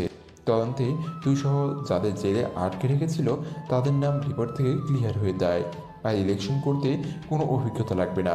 তুই শুধু নিজের মনে প্রতিশোধের আগুনকে নিভাতে দেবে না, আমি তোর পাশে থাকবো। কিন্তু আমাকে ভোট দিবে কে? শোন, মানুষ তাকে ভোট দিবে যে তাদের সাহায্য করবে, যে তাদের নতুন করে বেঁচে থাকার আশ্বাস দিবে। তুই আগে বস্তি থেকে শুরু কর, আমি তোর নমিনেশন পেপার রেডি করে আজকে বিকেলে জমা দিয়ে দিব। যা তুই বস্তিতে গিয়ে দেখ কী অবস্থা। তুমি ঠিকই বলছো ভাই, আমার প্রতিশোধ আমি নিজেই নিব। এই বলে আমি পিয়াস ভাইয়ের বাসা থেকে বের হয়ে বস্তি দিকে রওনা দিলাম। আমি আমার মোবাইল ফোন পকেট থেকে বের করে দেখি সাবিয়ের 50+ মিস কল। ও শিট, আমি তো তাদেরকে বস্তিতে রেখে চলে এসেছি। মনে মনে বললাম। আমি দ্রুত বস্তিতে গেলাম। বস্তিতে গিয়ে দেখি বস্তির সব মানুষেরা একজোট হয়ে দাঁড়িয়ে কিছু দেখছে। ছাবিয়া, রাহুল আর নীলাহ দাঁড়িয়ে কিছু দেখছে। আমি ভিড় ঠেলে সামনে গিয়ে দেখি একজন মানুষ কিছু বলছে, তার পিছনে অনেক গুন্ডা টাইপের লোক দাঁড়িয়ে আছে। আমি আরও সামনে এগোলাম যাতে তার কথা শুনতে পারি। আমি এই এলাকার এমপি রাশেদ রায়হান। অনেক দুঃখ পেয়েছি গতকালের অগ্নিকাণ্ডের জন্য। এখন আমি আপনাদের এমপি, আর আপনারা আমাকে বিশ্বাস করেন, তাই আমি এই বস্তি থেকে দূরে আপনাদের থাকার ব্যবস্থা করছি। আর এই বস্তিতে আপনাদের জন্য সুপার মহল করব, যেখানে আপনাদের কর্মসংস্থানের ব্যবস্থা করা হবে। তার জন্য সামনের ইলেকশনে আপনাদের আমাকে ভোট দিতে হবে। কি রাজি তো? না, রাজি না। আমি বিঠেলের সামনে এগিয়ে গেলাম। সাবিয়া আর আমার বন্ধুরা আমার দিকে অবাক হয়ে তাকিয়ে আছে। এই ছেলে, তুমি কি বলছো জানো তো? মিস্টার রাশেদ রায়হান, গতকাল কিভাবে আগুন লেগেছে তাই বস্তির লোক জানুক কিংবা না জানুক আমি ঠিকই জানি। আর গত 5 বছর ধরে আপনার বিরুদ্ধে কেউ দাঁড়ায়নি বলে কি এই বছরে কেউ ইলেকশনে দাঁড়াবে না? এটা যদি আপনি ভেবে থাকেন তাহলে সেটা আপনার ভুল ধারণা। আমি দাঁড়াবো এবার আপনার বিরুদ্ধে। এই ছেলে, তোমার মাথা ঠিক আছে তো? তুমি দাঁড়াবে আমার বিরুদ্ধে? আঙ্কেল, আপনার মনে হয় কানে প্রবলেম আছে। একবার বলছি শুনেননি? আমার এই সাহসের সাথে কথা বলতে দেখে বস্তির সব লোকেরা সহ আমার বন্ধুরা ভীষণ অবাক হচ্ছে। আমি এবার বস্তির লোকদের উদ্দেশ্য করে বলা শুরু করলাম। আপনারা ভালো করেই জানেন যে এই বস্তির দিকে এই এমপি কোনো জোরে অনেক আগে থেকেই আছে, আর সেই জন্য গতকাল আমাদের বস্তিতে আগুন লাগিয়ে দেয়। আমার প্রাণপ্রিয় চাচা যে এই এমপির বিরুদ্ধে দাঁড়িয়েছিল, এই এমপি আমার চাচাকে ঘরে বন্দি করে পুড়িয়ে মারার ষড়যন্ত্র করে। আর আপনারা কিনা তার কথা শুনছেন। জানি এখন কষ্ট হবে, কিন্তু ভবিষ্যতের কথা ভেবে, আপনাদের সন্তানের কথা ভেবে এইবারের ইলেকশনে আমাকে ভোট দিন। আমি সবার মতো কাউকে মিথ্যা আশ্বাস দিব না যে আমি এটা করব ওটা করব। আমি শুধু এটাই বলতে পারি যে আমি আমার সাধ্যমতো চেষ্টা করব। আর যদি পোকামাকড়ের মতো মরতে চান তাহলে এই শয়তানের কথা শুনুন, আমার আর কিছুই বলার নেই। আমার কথা শুনে বস্তির সব লোকেরা কিছুক্ষণ চুপ থাকে। তারপর একে একে সবাই হাততালি দেওয়া শুরু করে। এমপি রাশেদ রায়হান রেগে এখান থেকে চলে যায়। বস্তির সব মানুষ বলতে থাকে, আলমগীর, তোমাকে আমরা ছোটবেলা থেকে দেখে আসছি। তুমি আর তোমার চাচা আমাদের সব বিপদে আপদে আমাদের পাশে দাঁড়িয়েছো, আর তাই আমরা তোমাকে ভোট দিব। ধন্যবাদ সবাইকে। আমাদের কথা বলার মধ্যেই পিয়াস ভাই আর দলবল নিয়ে চলে এসেছে। আলমগীর, আমি আমার দল থেকে সবার জন্য খাবার নিয়ে এসেছি, আর আমি দলনেতার সাথে কথা বলে তোমাদের থাকার ব্যবস্থা করে দিয়েছি এই জায়গায়। এখন কিছুদিন এই জায়গায় কষ্ট করে থাকতে হবে, তবে তুমি একবার এমপি হয়ে গেলে তুমি নিজের সরকার থেকে পারমিশন নিতে পারবে। ধন্যবাদ পিয়াস ভাইয়া। পিয়াস ভাই বস্তির সবার জন্য খাবার থাকার জন্য তাঁবু বানানোর সব কাঠামো নিয়ে এসেছে। সবাই একসাথে কাজ করতে করতে সন্ধ্যা হয়ে গেল। আমার সাথে সাবিয়া আর রাহুল কাজ করছে। নীলা অনেক আগেই চলে গেছে, তার বাসায় একটা দরকারি কাজ আজ থাকায়। সাবিয়া অনেক কথা জিজ্ঞেস করতে চেয়েছিল আমাকে, কিন্তু আমার সাথে কথা বলার সুযোগই পায়নি। বস্তি সবার জন্য তাও বানানো শেষ। ধন্যবাদ পিয়াস ভাই। আরে, আমাকে ধন্যবাদ দেওয়ার কিছুই নেই। আর তোর নমিনেশন লেটার আমি জমা দিয়ে দিয়েছি, অ্যাপ্রুভ হয়ে গেছে। 2 সপ্তাহ পর ইলেকশন, কালকে থেকে ভোটের জন্য এলাকায় ঘুরতে হবে। আমি তোর সাথেই থাকবো। তুই শুধু শিওর থাকিস যে এই বস্তির সব ভোট যেন তুই পাস, কারণ ভোটের একটা বড় অংশ এই বস্তি থেকে আসবে, আর একটা বড় অংশ আসবে তোদের কলেজ থেকে। এই 2টা অংশ যদি তোর কন্ট্রোলে থাকে তাহলে তোকে এমপি হতে আর কেউ আটকাতে পারবে না। আমি বুঝেছি ভাই, তোমরা এখন যাও, আগামীকাল দেখা হবে। ঠিক আছে, সাবধানে থাকিস। পিয়াস ভাই চলে যাওয়ার পর আমি সাবিয়া আর রাহুলের কাছে গেলাম। আই অ্যাম সরি, আমার জন্য রাহুল তোকে আর সাবিয়াকে তোমাকে অনেক কষ্ট পেতে হলো। কিসের কষ্ট? তুই হলি আমার বেস্ট ফ্রেন্ড, তোর জন্য যদি এটুকু কষ্ট না করি তাহলে আমি কিসের বন্ধু তোর? রাহুল, তুমি ওদিকে যাও, আমার আলমগীরের সাথে কিছু কথা আছে। ওকে, আমি নীলাকে ফোন দিয়ে জেনে নেই যে নীলা বাসায় ঠিকমতো পৌঁছেছে কিনা। কি বলবে তুমি? এতক্ষণ থেকে খেয়াল করছি যে তুমি কিছু একটা বলবে, কিন্তু বলার সুযোগই পাচ্ছিলে না। তার মানে তুমি কাজ বাদ দিয়ে আমার দিকে তাকিয়েছিলে? এই না না, আমি তো এমনি কথাটা বললাম। তুমি জানো, যখন তুমি গতকাল রাতে আগুনের ভিতর দিয়ে চলে গেছিলে তখন মনে হয়েছিল আমি তোমাকে সারা জীবনের জন্য হারিয়ে ফেলেছি। আমার বুকে কেঁপে উঠেছিল। আজকে সকালে তোমাকে না দেখতে পেয়ে আবারও আমার বুক এক অজানা ভয়ে কেঁপে উঠছিল। আর আজকে যখন তুমি এমপি রাশেদ রায়হানকে ওপেন চ্যালেঞ্জ করো তখন আমার মনের ভিতর এক অজানা ভয় বাসা বেঁধেছে। আমি বাবার থেকে শুনেছি এমপি রাশেদ রায়হান পারে না এমন কোনো কাজ নেই। সে অসংখ্য মানুষকে মেরেছে। তার বিরুদ্ধে কোনো প্রমাণ না থাকায় আমার বাবা অ্যারেস্ট করতে পারছে না। চিন্তা করো না, তোমার বাবাকে বলে দিও প্রমাণের আর দরকার হবে না। 2 সপ্তাহ পর ওর মৃত্যু আমার হাতেই হবে। তুমি এসব কি বলছো আলমগীর? হ্যাঁ, আমি ঠিকই বলছি। তাহলে শোনো, আমি সাবিয়াকে সব করে বললাম গতকাল চাচা আমাকে যা বলেছিল। আমার এইসব কথা শুনে তোমার জন্য আরো ভয় লাগছে। আমাকে নিয়ে এত ভয় পাওয়ার কারণ কি? আর তো কেউ আমাকে নিয়ে এত ভাবে না। অবশেষে আমি একজন বস্তির ছেলে। সবার জন্য তুমি বস্তির ছেলে হলেও আমার জন্য তুমি অনেক স্পেশাল। আমি জানি না তুমি আমার জন্য কি, তবে এইটুকু বুঝেছি যে তোমার কিছু হয়ে গেলে আমি যে আর বাঁচবো না। এই বলেই সাবিয়া কাঁদতে কাঁদতে চলে গেল। সাবিয়া চলে যাওয়ার পর রাহুল আসলো। কিরে সাবিয়া এভাবে কাঁদতে কাঁদতে কেন চলে গেল? জানি না আমি। দেখ দোস্ত, আমি লুকিয়ে লুকিয়ে সব শুনেছি, তাই মিথ্যা বলিস না। তোর প্রতিশোধ নেওয়ার ব্যাপারটা আমিও সমর্থন করছি, কিন্তু তুই এইভাবে সাবিয়াকে কষ্ট দিতে পারিস না। সাবিয়া তোকে অনেক ভালোবাসে। গতকাল যখন তুই ওভাবে আগুনের ভিতর দিয়ে চলে গেছিলি, তখন সাবিয়া পাগলের মতো জোর করছিল, পিছনে যেতে চেয়েছিল, কিন্তু আমরা সাবিয়াকে যেতে দেইনি। আমি তো একজনকে ভালোবাসি, তাই এটা পরিষ্কারভাবে বুঝতে পেরেছি যে সাবিয়া তোকে সত্যি অনেক ভালোবাসে। এ হয় না রে বন্ধু। সে কোথায় পুলিশ কমিশনের মেয়ে, আর আমি কোথায় এক বস্তির ছেলে। ভালোবাসা কখনো স্ট্যাটাস দেখে হয় না বন্ধু, ভালোবাসা হয় মন থেকে, যা ছাপিয়ে বুঝে গেছে। এবার শুধু তুই বুঝলেই হবে। আমি এখন কিছুই ভাবতে পারবো না। আমার এখন শুধু একটাই লক্ষ্য, এমপি হয়ে এই রাশিদ রায়হানকে তার পাপের শাস্তি দেওয়া।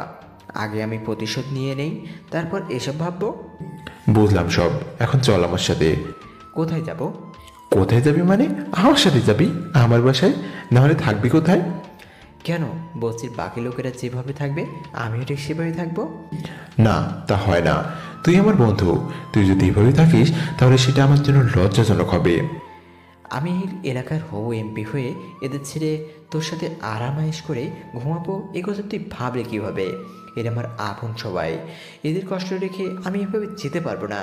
তুই এক কাজ কর, তুই এখন চলে যা বাসায়। আগামীকাল কলেজে দেখা হবে, আর কলেজে কাল অ্যানাউন্সমেন্ট করে দিবি যে আমি কাল ইলেকশনে দাঁড়িয়েছি। আগামীকাল থেকে রাশিদ রায়হানের কাউন্টডাউন শুরু হবে। ঠিক আছে, আমি সবাইকে জানিয়ে দিব, আর তুই সাবধানে থাকিস। যা এখন। রাহুল চলে গেল। আমি বস্তির দিকে তাকিয়ে ভাবছি, এই বস্তির লোকেরা অভাবে থাকা সত্ত্বেও আগে কতটা হাসি খুশি ছিল, কিন্তু এখন মনে হচ্ছে শরীর থেকে প্রাণ চলে গেছে। এই সব কিছুর হিসাব তোকে দিতে হবে রাশিদ রায়হান। অন্যদিকে রাশিদ রায়হান একের পর এক গ্লাস পানি মদ খেয়ে শেষ করছে। এমপির সাথে আরও 3 জন সহচর আছে। বস, আজ অনেক মদ খেয়ে ফেলেছেন, এখন থামেন। আজ ওই পুলিশকে ছিল আমাকে চ্যালেঞ্জ করেছে খুন সাহসে। গত 5 বছর ধরে আমি খুন প্রতিদ্বন্দ্বী ছেড়ে জিতে আসছি, কিন্তু আজ কোন এক শেষরা কিনা আমাকে চ্যালেঞ্জ করে। তোরা কি খবর নিয়েছিস যে কে আছে তার পিছনে, বা ওই ছোকরাকে? বস, ওই ছেলের নাম আলমগীর, ওই ছেলের চাচার নাম রহিম, যাকে আপনি আগুনে পুড়িয়ে মেরেছেন। শালা মরে গিয়েও শান্তি দিল না, ঠিকই আমার পিছনে ওই ছেলেটাকে লেলিয়ে চলে গেছে। আর কিছু জানতে পেরেছিস? বস, আলমগীরের পিছনে পিয়াস আছে, পিয়াস ওকে সাহস যোগাচ্ছে, আর আলমগীর কলেজে পড়ে। রকিও তো সেই কলেজে পড়ে। রকিকে ফোন করে আলমগীরের খেল খতম করে দিতে বলল। কিন্তু বস, রকি তো জেলে, আর এখন তাকে জেল থেকে বের করতে গেলে সমস্যা হবে, কারণ সামনে ইলেকশন। সবকটার অপদার্থের দল। কালকে আমি নিজেই ওই কলেজে গিয়ে আলমগীরের সাথে কথা বলবো। যদি আমার সামনে থেকে সরে যায় তাহলে ভালো, আর না সরলে এই দুনিয়া থেকে সরিয়ে দিব আমি নিজ হাতে। কিন্তু বস, সামনে তো ইলেকশন, এই সময়ে কাউকে খুন করলে তো আপনারই বিপদ হবে। I don't care. আলমগীর বেঁচে থাকলে ওই বস্তির ভোটার বস্তির জমি আমি কখনোই পাবো না, তাকে তো মরতেই হবে। পরের দিন সকালেই আমি কলেজে চলে গেলাম। যেহেতু আমার বই খাতা আর সব জামা কাপড় আগুনে পড়ে গেছে, তাই বই খাতা ছাড়াই কলেজে চলে গেলাম। আগের জামা কাপড় পরেই আমি কলেজে গিয়ে দেখি রাশিদ রায়হান কলেজে আগে থেকে উপস্থিত। কলেজের মাঠে রাশিদ রায়হান আর তার দলবল নিয়ে এসেছে। পুরো কলেজে ছাত্রছাত্রীরা আর শিক্ষকেরা দেখছে। আমাকে দেখা মাত্রই রাহুল, নীলা আর ছাবিয়া আমার কাছে দৌড়ে আসলো। দোস্ত, তুই এখানে থেকে চলে যা, এখানে অনেক বিপদ। এই আলমগীর এখন খোদা ছাড়া আর কাউকে ভয় পায় না। তুমি বুঝছো না কেন?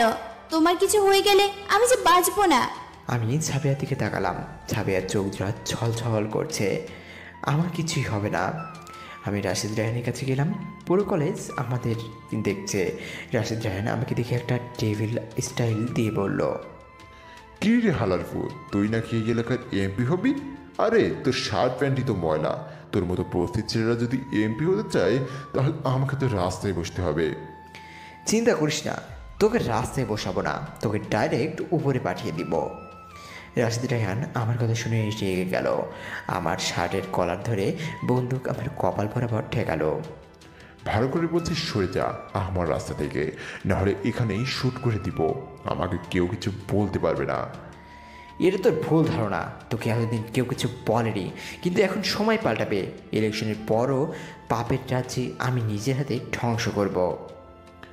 তোর কিসের এত শত্রুতা আমার সাথে? আমি তো তোকে চিনিও না। তোর চাচাকে মেরেছি তো কি হয়েছে? তুই তো আর মানেনি। তুই শুধু আমার চাচাকে না, বরং আমার মা বাবাকেও মেরেছিস। রাশিদ রায়হান আমার কলার ছেড়ে আমার থেকে দূরে গিয়ে দাঁড়ালো। এখনও আমার দিকে বন্দুক তাক করে দাঁড়িয়ে রেখেছে। কে তোর বাবা মা? 18 বছর আগের কথা কি মনে নেই তোর? আমার বাবা সেলিম হোসেন আর আমার মা রিনা খান। তুই ক্ষমতার লোভে আমার বাবা মাকে খুন করেছিস, কিছু কি মনে পড়ছে? রাশিদ রায়হানের হাত কাঁপা শুরু করলো। কলেজের সবাই আমাদেরকে দেখছে, কিন্তু আমাদের মাঝে কি হচ্ছে তা কেউ শুনতে পারছে না। রাশিদ রায়হানের হাত থেকে বন্দুকটা পড়ে গেল। কি বললি তুই? তুই সেলিমের পোলা? হ্যাঁ, তুই ঠিকই শুনেছিস। যে ক্ষমতার জন্য তুই এত অপরাধ করেছিস, সেই ক্ষমতার জন্যই তোর পতন হবে।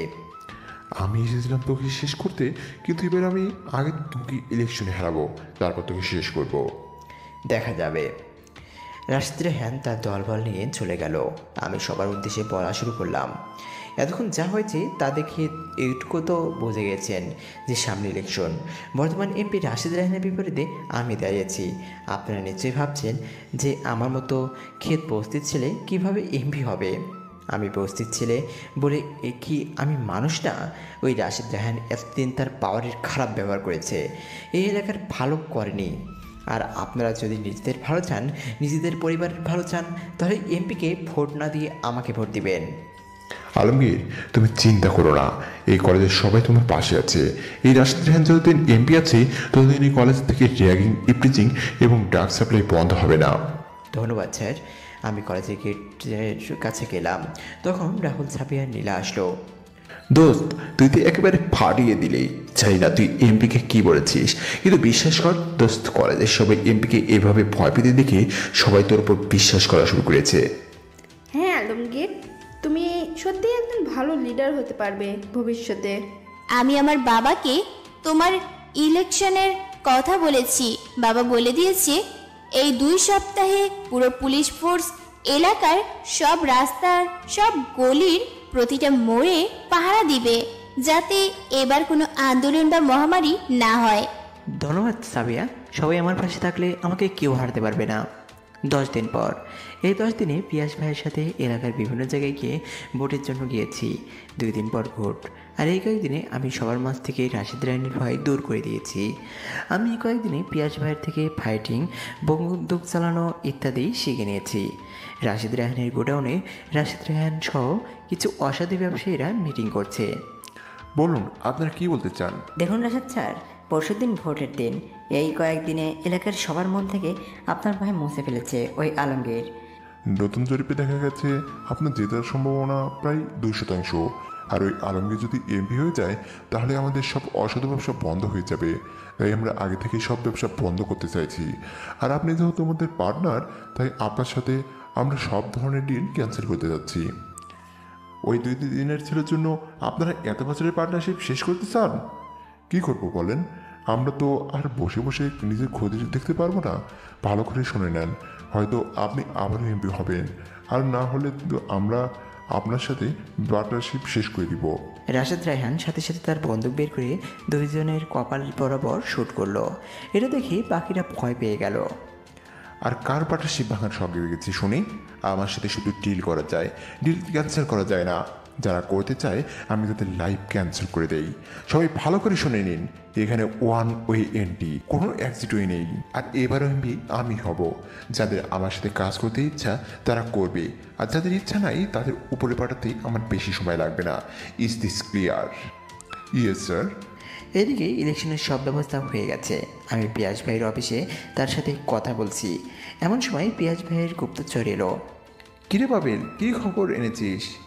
ভাই, আমি খবর পেয়েছি রাশিদ রায়হান এবার কোনো কিছু করতে না পেরে ভোট কেনার প্ল্যান করছে। ওর এক টাক ভরার টাকা এলাকার নিম্ন স্তরের লোকদের কাছে গভীর রাতে পৌঁছে যাবে। ও শিট, একবার যদি সবাই হাতে টাকা পেয়ে যায় তাহলে তারা নিজেদের মূল্যবান ভোট ওই শয়তানকে দিয়ে দিবে। তখন আমাদের হাতে কিছুই করার থাকবে না। আলমগীর এখন কি করবে? আচ্ছা পাবেল ভাই, টাকা কি ওই এলাকার ভিতরেই আছে নাকি বাইরে থেকে আসবে?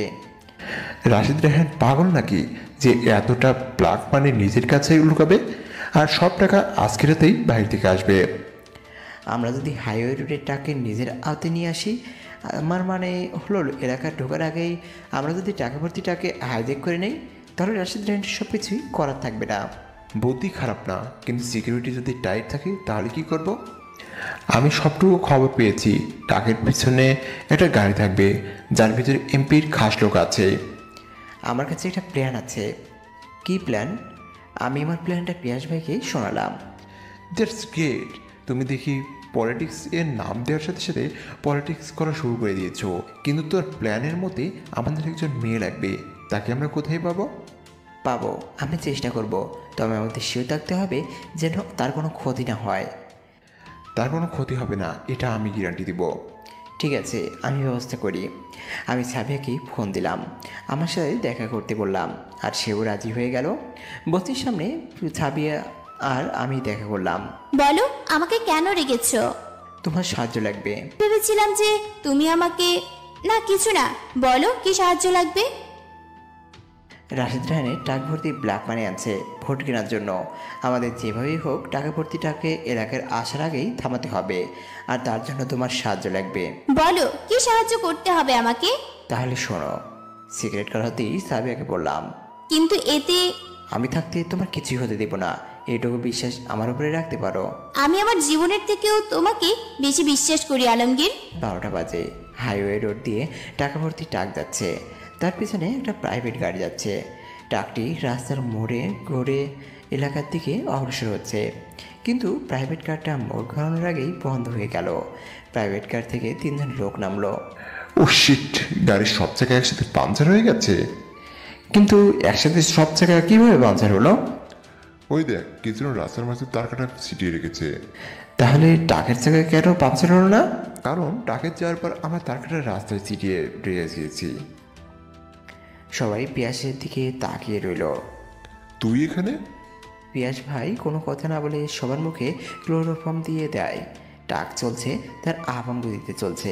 হঠাৎ ট্রাকটা ব্রেক কষে মারল। ট্রাকের ভিতর মধ্যে 2 জন লোক আছে, একজন ড্রাইভার আর একজন তার সহযোগী। কিরে, তুই এভাবে ব্রেক মারলি কেন? ওই দেখ সামনে কে। দ্বিতীয়জন সামনে তাকিয়ে দেখে সামনে একজন সুন্দরী মেয়ে লিফটের জন্য দাঁড়িয়ে আছে। ওয়াও দোস্ত, এই গভীর নির্জন রাতে একদম একটা মাল পেলাম। আজকে বস্তির লোকদের সাথে আমাদের ভাগ্য খুলে গেল। চুপ থাক, আর ওই মেয়েটাকে যে কোনোভাবে গাড়িতে উঠা। দ্বিতীয়জন গাড়ি থেকে নামলো। জি, আপনার কোনো সমস্যা? হ্যাঁ, আমার নাম সাবিহা। আমি আসলে আপনার এই ট্রাক ডাকাতি করতে এসেছি। কি? দ্বিতীয়জন লোক যেই পিছনে তাকাবে আমি তার মাথায় আঘাত করে অজ্ঞান করে দেই, আর ড্রাইভারকে আগে পিয়াস ভাই অজ্ঞান করে দিয়েছে। তোর প্ল্যান ওয়ার্ক আউট হয়ে গেল, কিন্তু এখন এত টাকা কী করবি? কেন? রাশেদ রায়হান যে কাজে টাকা পাঠিয়েছিল সেই কাজ করব, শুধু নাম আমাদের হবে। জি ছোট ভাই, জি ছোট ভাই, জি ছোট ভাই, আমি টাকা বস্তিতে সবার মাঝে বিতরণ করে দিচ্ছি, আর তুই সাবিয়াকে বাসায় নিয়ে আয়। ওকে ভাই। পিয়াস ভাই টাক নিয়ে বস্তি দিকে চলে গেল। ধন্যবাদ সাবিয়া, তুমি না থাকলে আমাদের জন্য অনেক কষ্টকর হয়ে যেত ব্যাপারটা ম্যানেজ করতে। আমি তো ধন্যবাদ শুনতে চাইনি, আমি অন্য কিছু শুনতে চাইছি। তা কি শুনতে চাও? না কিছু না, ইলেকশনের পর বলবো। এখন আমাকে বাসায় দিয়ে আসো। চলো। আমি সাবিয়াকে তার বাসায় দিয়ে আসলাম। 28 ঘন্টা পর ইলেকশন শুরু হয়ে গেছে, গত কয়েক ঘন্টা আগে। সব কিছু ভালোই চলছে, অধিকাংশ ভোট আমাদের পক্ষে পড়েছে। কিন্তু কতক্ষণ ভালো চলবে? হঠাৎ এই কথা কেন বললি? তুই তো ভেবেই দেখ, আমাদের রাশেদ রায়হানের সব টাকা পয়সা কেড়ে নেওয়ার পরেও সে কোনো রিয়াকশন নেই। কথাটা তুই খারাপ বলিসনি। যতটুকু রাশেদ রায়হানকে চিনি, সে চুপচাপ থাকার মানুষ নয়। তাই তো আমাদের ভয় লাগছে, সে যদি শেষ মুহূর্তে এমন কিছু করে ফেলে যাতে আমরা হেরে যাই। আমাদের কথার মাঝে পিয়াস ভাইয়ের মোবাইলে একটা ফোন আসলো। পিয়াস ভাই কলটা রিসিভ করলো। জানি না ওই পাশ থেকে কে কী বললো, যাতে পিয়াস ভাই প্রচণ্ড ঘাবড়ে গেল। কী হয়েছে পিয়াস ভাই, এভাবে ভয় পেয়ে গেছো কেন? পিয়াস ভাই আমাকে কিছু না বলে ফোনটা আমার কাছে দিল। হ্যালো আলমগীর, কেমন আছিস? চিনতে পেরেছিস কে আমি? রকি? তোকে কীভাবে বলতে পারি, কিন্তু তুই তো জেলে ছিলি, তোকে জেল থেকে কে বের করলো? আমার বাপ। তোর বাপ মানে? আমার বাপ মানে এমপি রাশেদ রায়হান। কি? সে তোর বাপ? সে আমার সামনে আমার বস, কিন্তু সে হলো আমার বাপ। আর আমার জান পাখি মানে ছাবি এখন আমার কাছে আছে। তুই যদি তোর জান পাখিকে বাঁচাতে চাস, তাহলে তুই এলাকার পরিত্যক্ত কুড়ানে চলে আয়।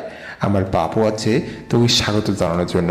দ্রুত আয়, তোর কাছে সময় থাকলেও তোর জান পাখির কাছে বেশি সময় নাই। হারামির বাচ্চা, ছাবিয়ার যদি কিছু হয় তাহলে তোকে তোর বাপকে আমি জিন্দা মাটিতে পুড়ে ফেলবো। রকি কিছু না বলে ফোনটা কেটে দিল। পিয়াস ভাই, এখন কি করব? এখনও তুই এমপির পাওয়ার পাসনি, তাই পুলিশকে বললে কিছুই হবে না। আমি আমার ছেলেপেলেকে নিয়ে গোডাউনে হামলা করব, কি বলিস? না ভাই, এভাবে বিপদ বেড়ে যাবে। তুমি একটা কাজ করো, তারা আমাকে চায় তাই আমি আগে যাব। তোমার সব ছেলেপেলে নিয়ে গোডাউনের বাইরে লুকিয়ে থাকবে, আমি শেষ বাদলে সবাই একসাথে হামলা করবে। ওকে, তুই যা চাস তাই হবে। আমি রকির বলা কথা মতো তাদের পরিত্যক্ত গোডাউনে পৌঁছে গেলাম। গুন্ডা পান্ডায় ভরা গোডাউনটা। আমি সদর দরজার সামনে গেলাম। দুইজন আমার ফুল বডি চেক করলো, তারপরে আমাকে ভিতরে নিয়ে গেল তারা। প্রথমে রুম পার হতে দ্বিতীয় রুমে এক কোণের পিলারের সাথে ছাবিয়াকে দড়ি দিয়ে বেঁধে রেখেছে। ছাবিয়ার গালে থাপ্পড়ের দাগ স্পষ্ট ফুটে আছে, ঠোঁটের কোণ থেকে রক্ত বের হচ্ছে। ওয়েলকাম মিস্টার হবু এমপি, ওয়েলকাম। আমি এসে গেছি রকি, এবার তো ছাবিয়াকে ছেড়ে দে। এত তারা কিসের? তুই এলাকার হবু এমপি, তোকে একটু খাতিরদারি না করলে কি হবে? তার আগে টিভিটা অন করি, দেখি ভোটের কি রেজাল্ট। রেজাল্ট বের হওয়ার সময় তো হয়ে গেছে। রকি টিভি চালু করলো। 5 মিনিটের মধ্যে রেজাল্ট দিয়ে দেবে। আলমগীর, তুমি পালিয়ে যাও, এরা তোমাকে বাঁচতে দিবে না। আমি এখানে নিজ জীবনের জন্য আসিনি, এসেছি তোমাকে বাঁচাতে। হাই রে ভালোবাসা, এই প্রেম আর দেখতে পাচ্ছি না। এই তোর এই প্রেমিকে একটু সাইজ কর। রাশিদ রায়হানের 20 জন গুন্ডা আমার সামনে আসলো। আমি কোনো ফিল্মের হিরো না যে এতগুলোকে একাই সাইজ করতে পারবো, তাই আমি পিছনে গেলাম। ছাবিয়া, তোমার প্রেমিকা তো পিছিয়ে যাচ্ছে। আমি পিছুতে একটা দেয়ালের কাছে গেলাম। সেখানে আগে থেকেই একজন লোক দাঁড়িয়েছিল। সে আমাকে আঘাত করার আগেই আমি তাকে আঘাত করে তার থেকে বন্দুক নিয়ে নিলাম। আমি তাদেরকে শ্যুট করে দেওয়ালের থেকে ফায়ার এক্সটিং গ্যাসের সিলিন্ডার ছড়িয়ে দিলাম তাদের দিকে। সিলিন্ডার বরাবর বন্দুক তাক করে শ্যুট করলাম। সিলিন্ডারটা ব্রাস্ট হলো, সে যেন মনে হলো বোমা ফেটেছে। 20 জনের কাউকে আর দেখা গেল না। সবার ছিন্ন ভিন্ন দেহ একদিক সেদিক ছড়িয়ে রয়েছে। আমি মুখ দিয়ে শীষ বাজালাম জোরে। আমার কাণ্ড দেখে রাশিদ রায়হান ছেলে পেলে অনেক ভয় পেয়ে গেল। রকি পালাতে গেলে আমি তার পায়ে গুলি করি, আর সে মাটিতে লুটিয়ে পড়ে। আমি দৌড়ে রাশিদ রায়হানের সামনে গেলাম। রাশিদ রায়হানের হাঁটুতে গুলি মারল। সে হাঁটু গেড়ে বসে পড়ল। রাশিদ রায়হানের কপাল বরাবর বন্দুকটা তাক করলাম। আলমগীর, প্লিজ আমাকে ক্ষমা করে দে। আমি আমার ছেলেকে নিয়ে অনেক দূরে চলে যাব। তুই ভাবলি কী করে? তুই একের পর এক পাপ করে যাবি, আর তোর পাপের শাস্তি তুই পাবি না। তোর যা পাপ করা ছিল তা তুই আগেই করেছিস, কিন্তু তুই আজকে ছাবিয়াকে কিডন্যাপ করে অনেক বড় ভুল করেছিস। তুই জানিস না যে ছাবি আমার জান, ছাবিয়াকে আমি ভালোবাসি। ছাবিয়ার কিছু হয়ে গেলে আমি বাঁচবো না। ছাবিয়া অবাক হয়ে আমার দিকে তাকিয়ে আছে। আমি ছাবিয়ার দিকে তাকিয়ে বললাম, হ্যাঁ Sabiya, I love you ever and for ever. Rashid রায়হানের দিকে তাকিয়ে বললাম, তোরা তোর ছেলের মৃত্যু আল্লাহ তাআলা আমার হাতে লিখে দিয়েছে। আলমগীর, আগে টিভি নিউজ দেখো। আমি পেছনে তাকিয়ে দেখি পিয়াস ভাই এসে গেছে। টিভি দিকে তাকিয়ে দেখি টিভিতে ব্রেকিং নিউজ দিচ্ছে। এইমাত্র পাওয়া খবর থেকে জানা গেছে ভোটের গণনার কাজ শেষ।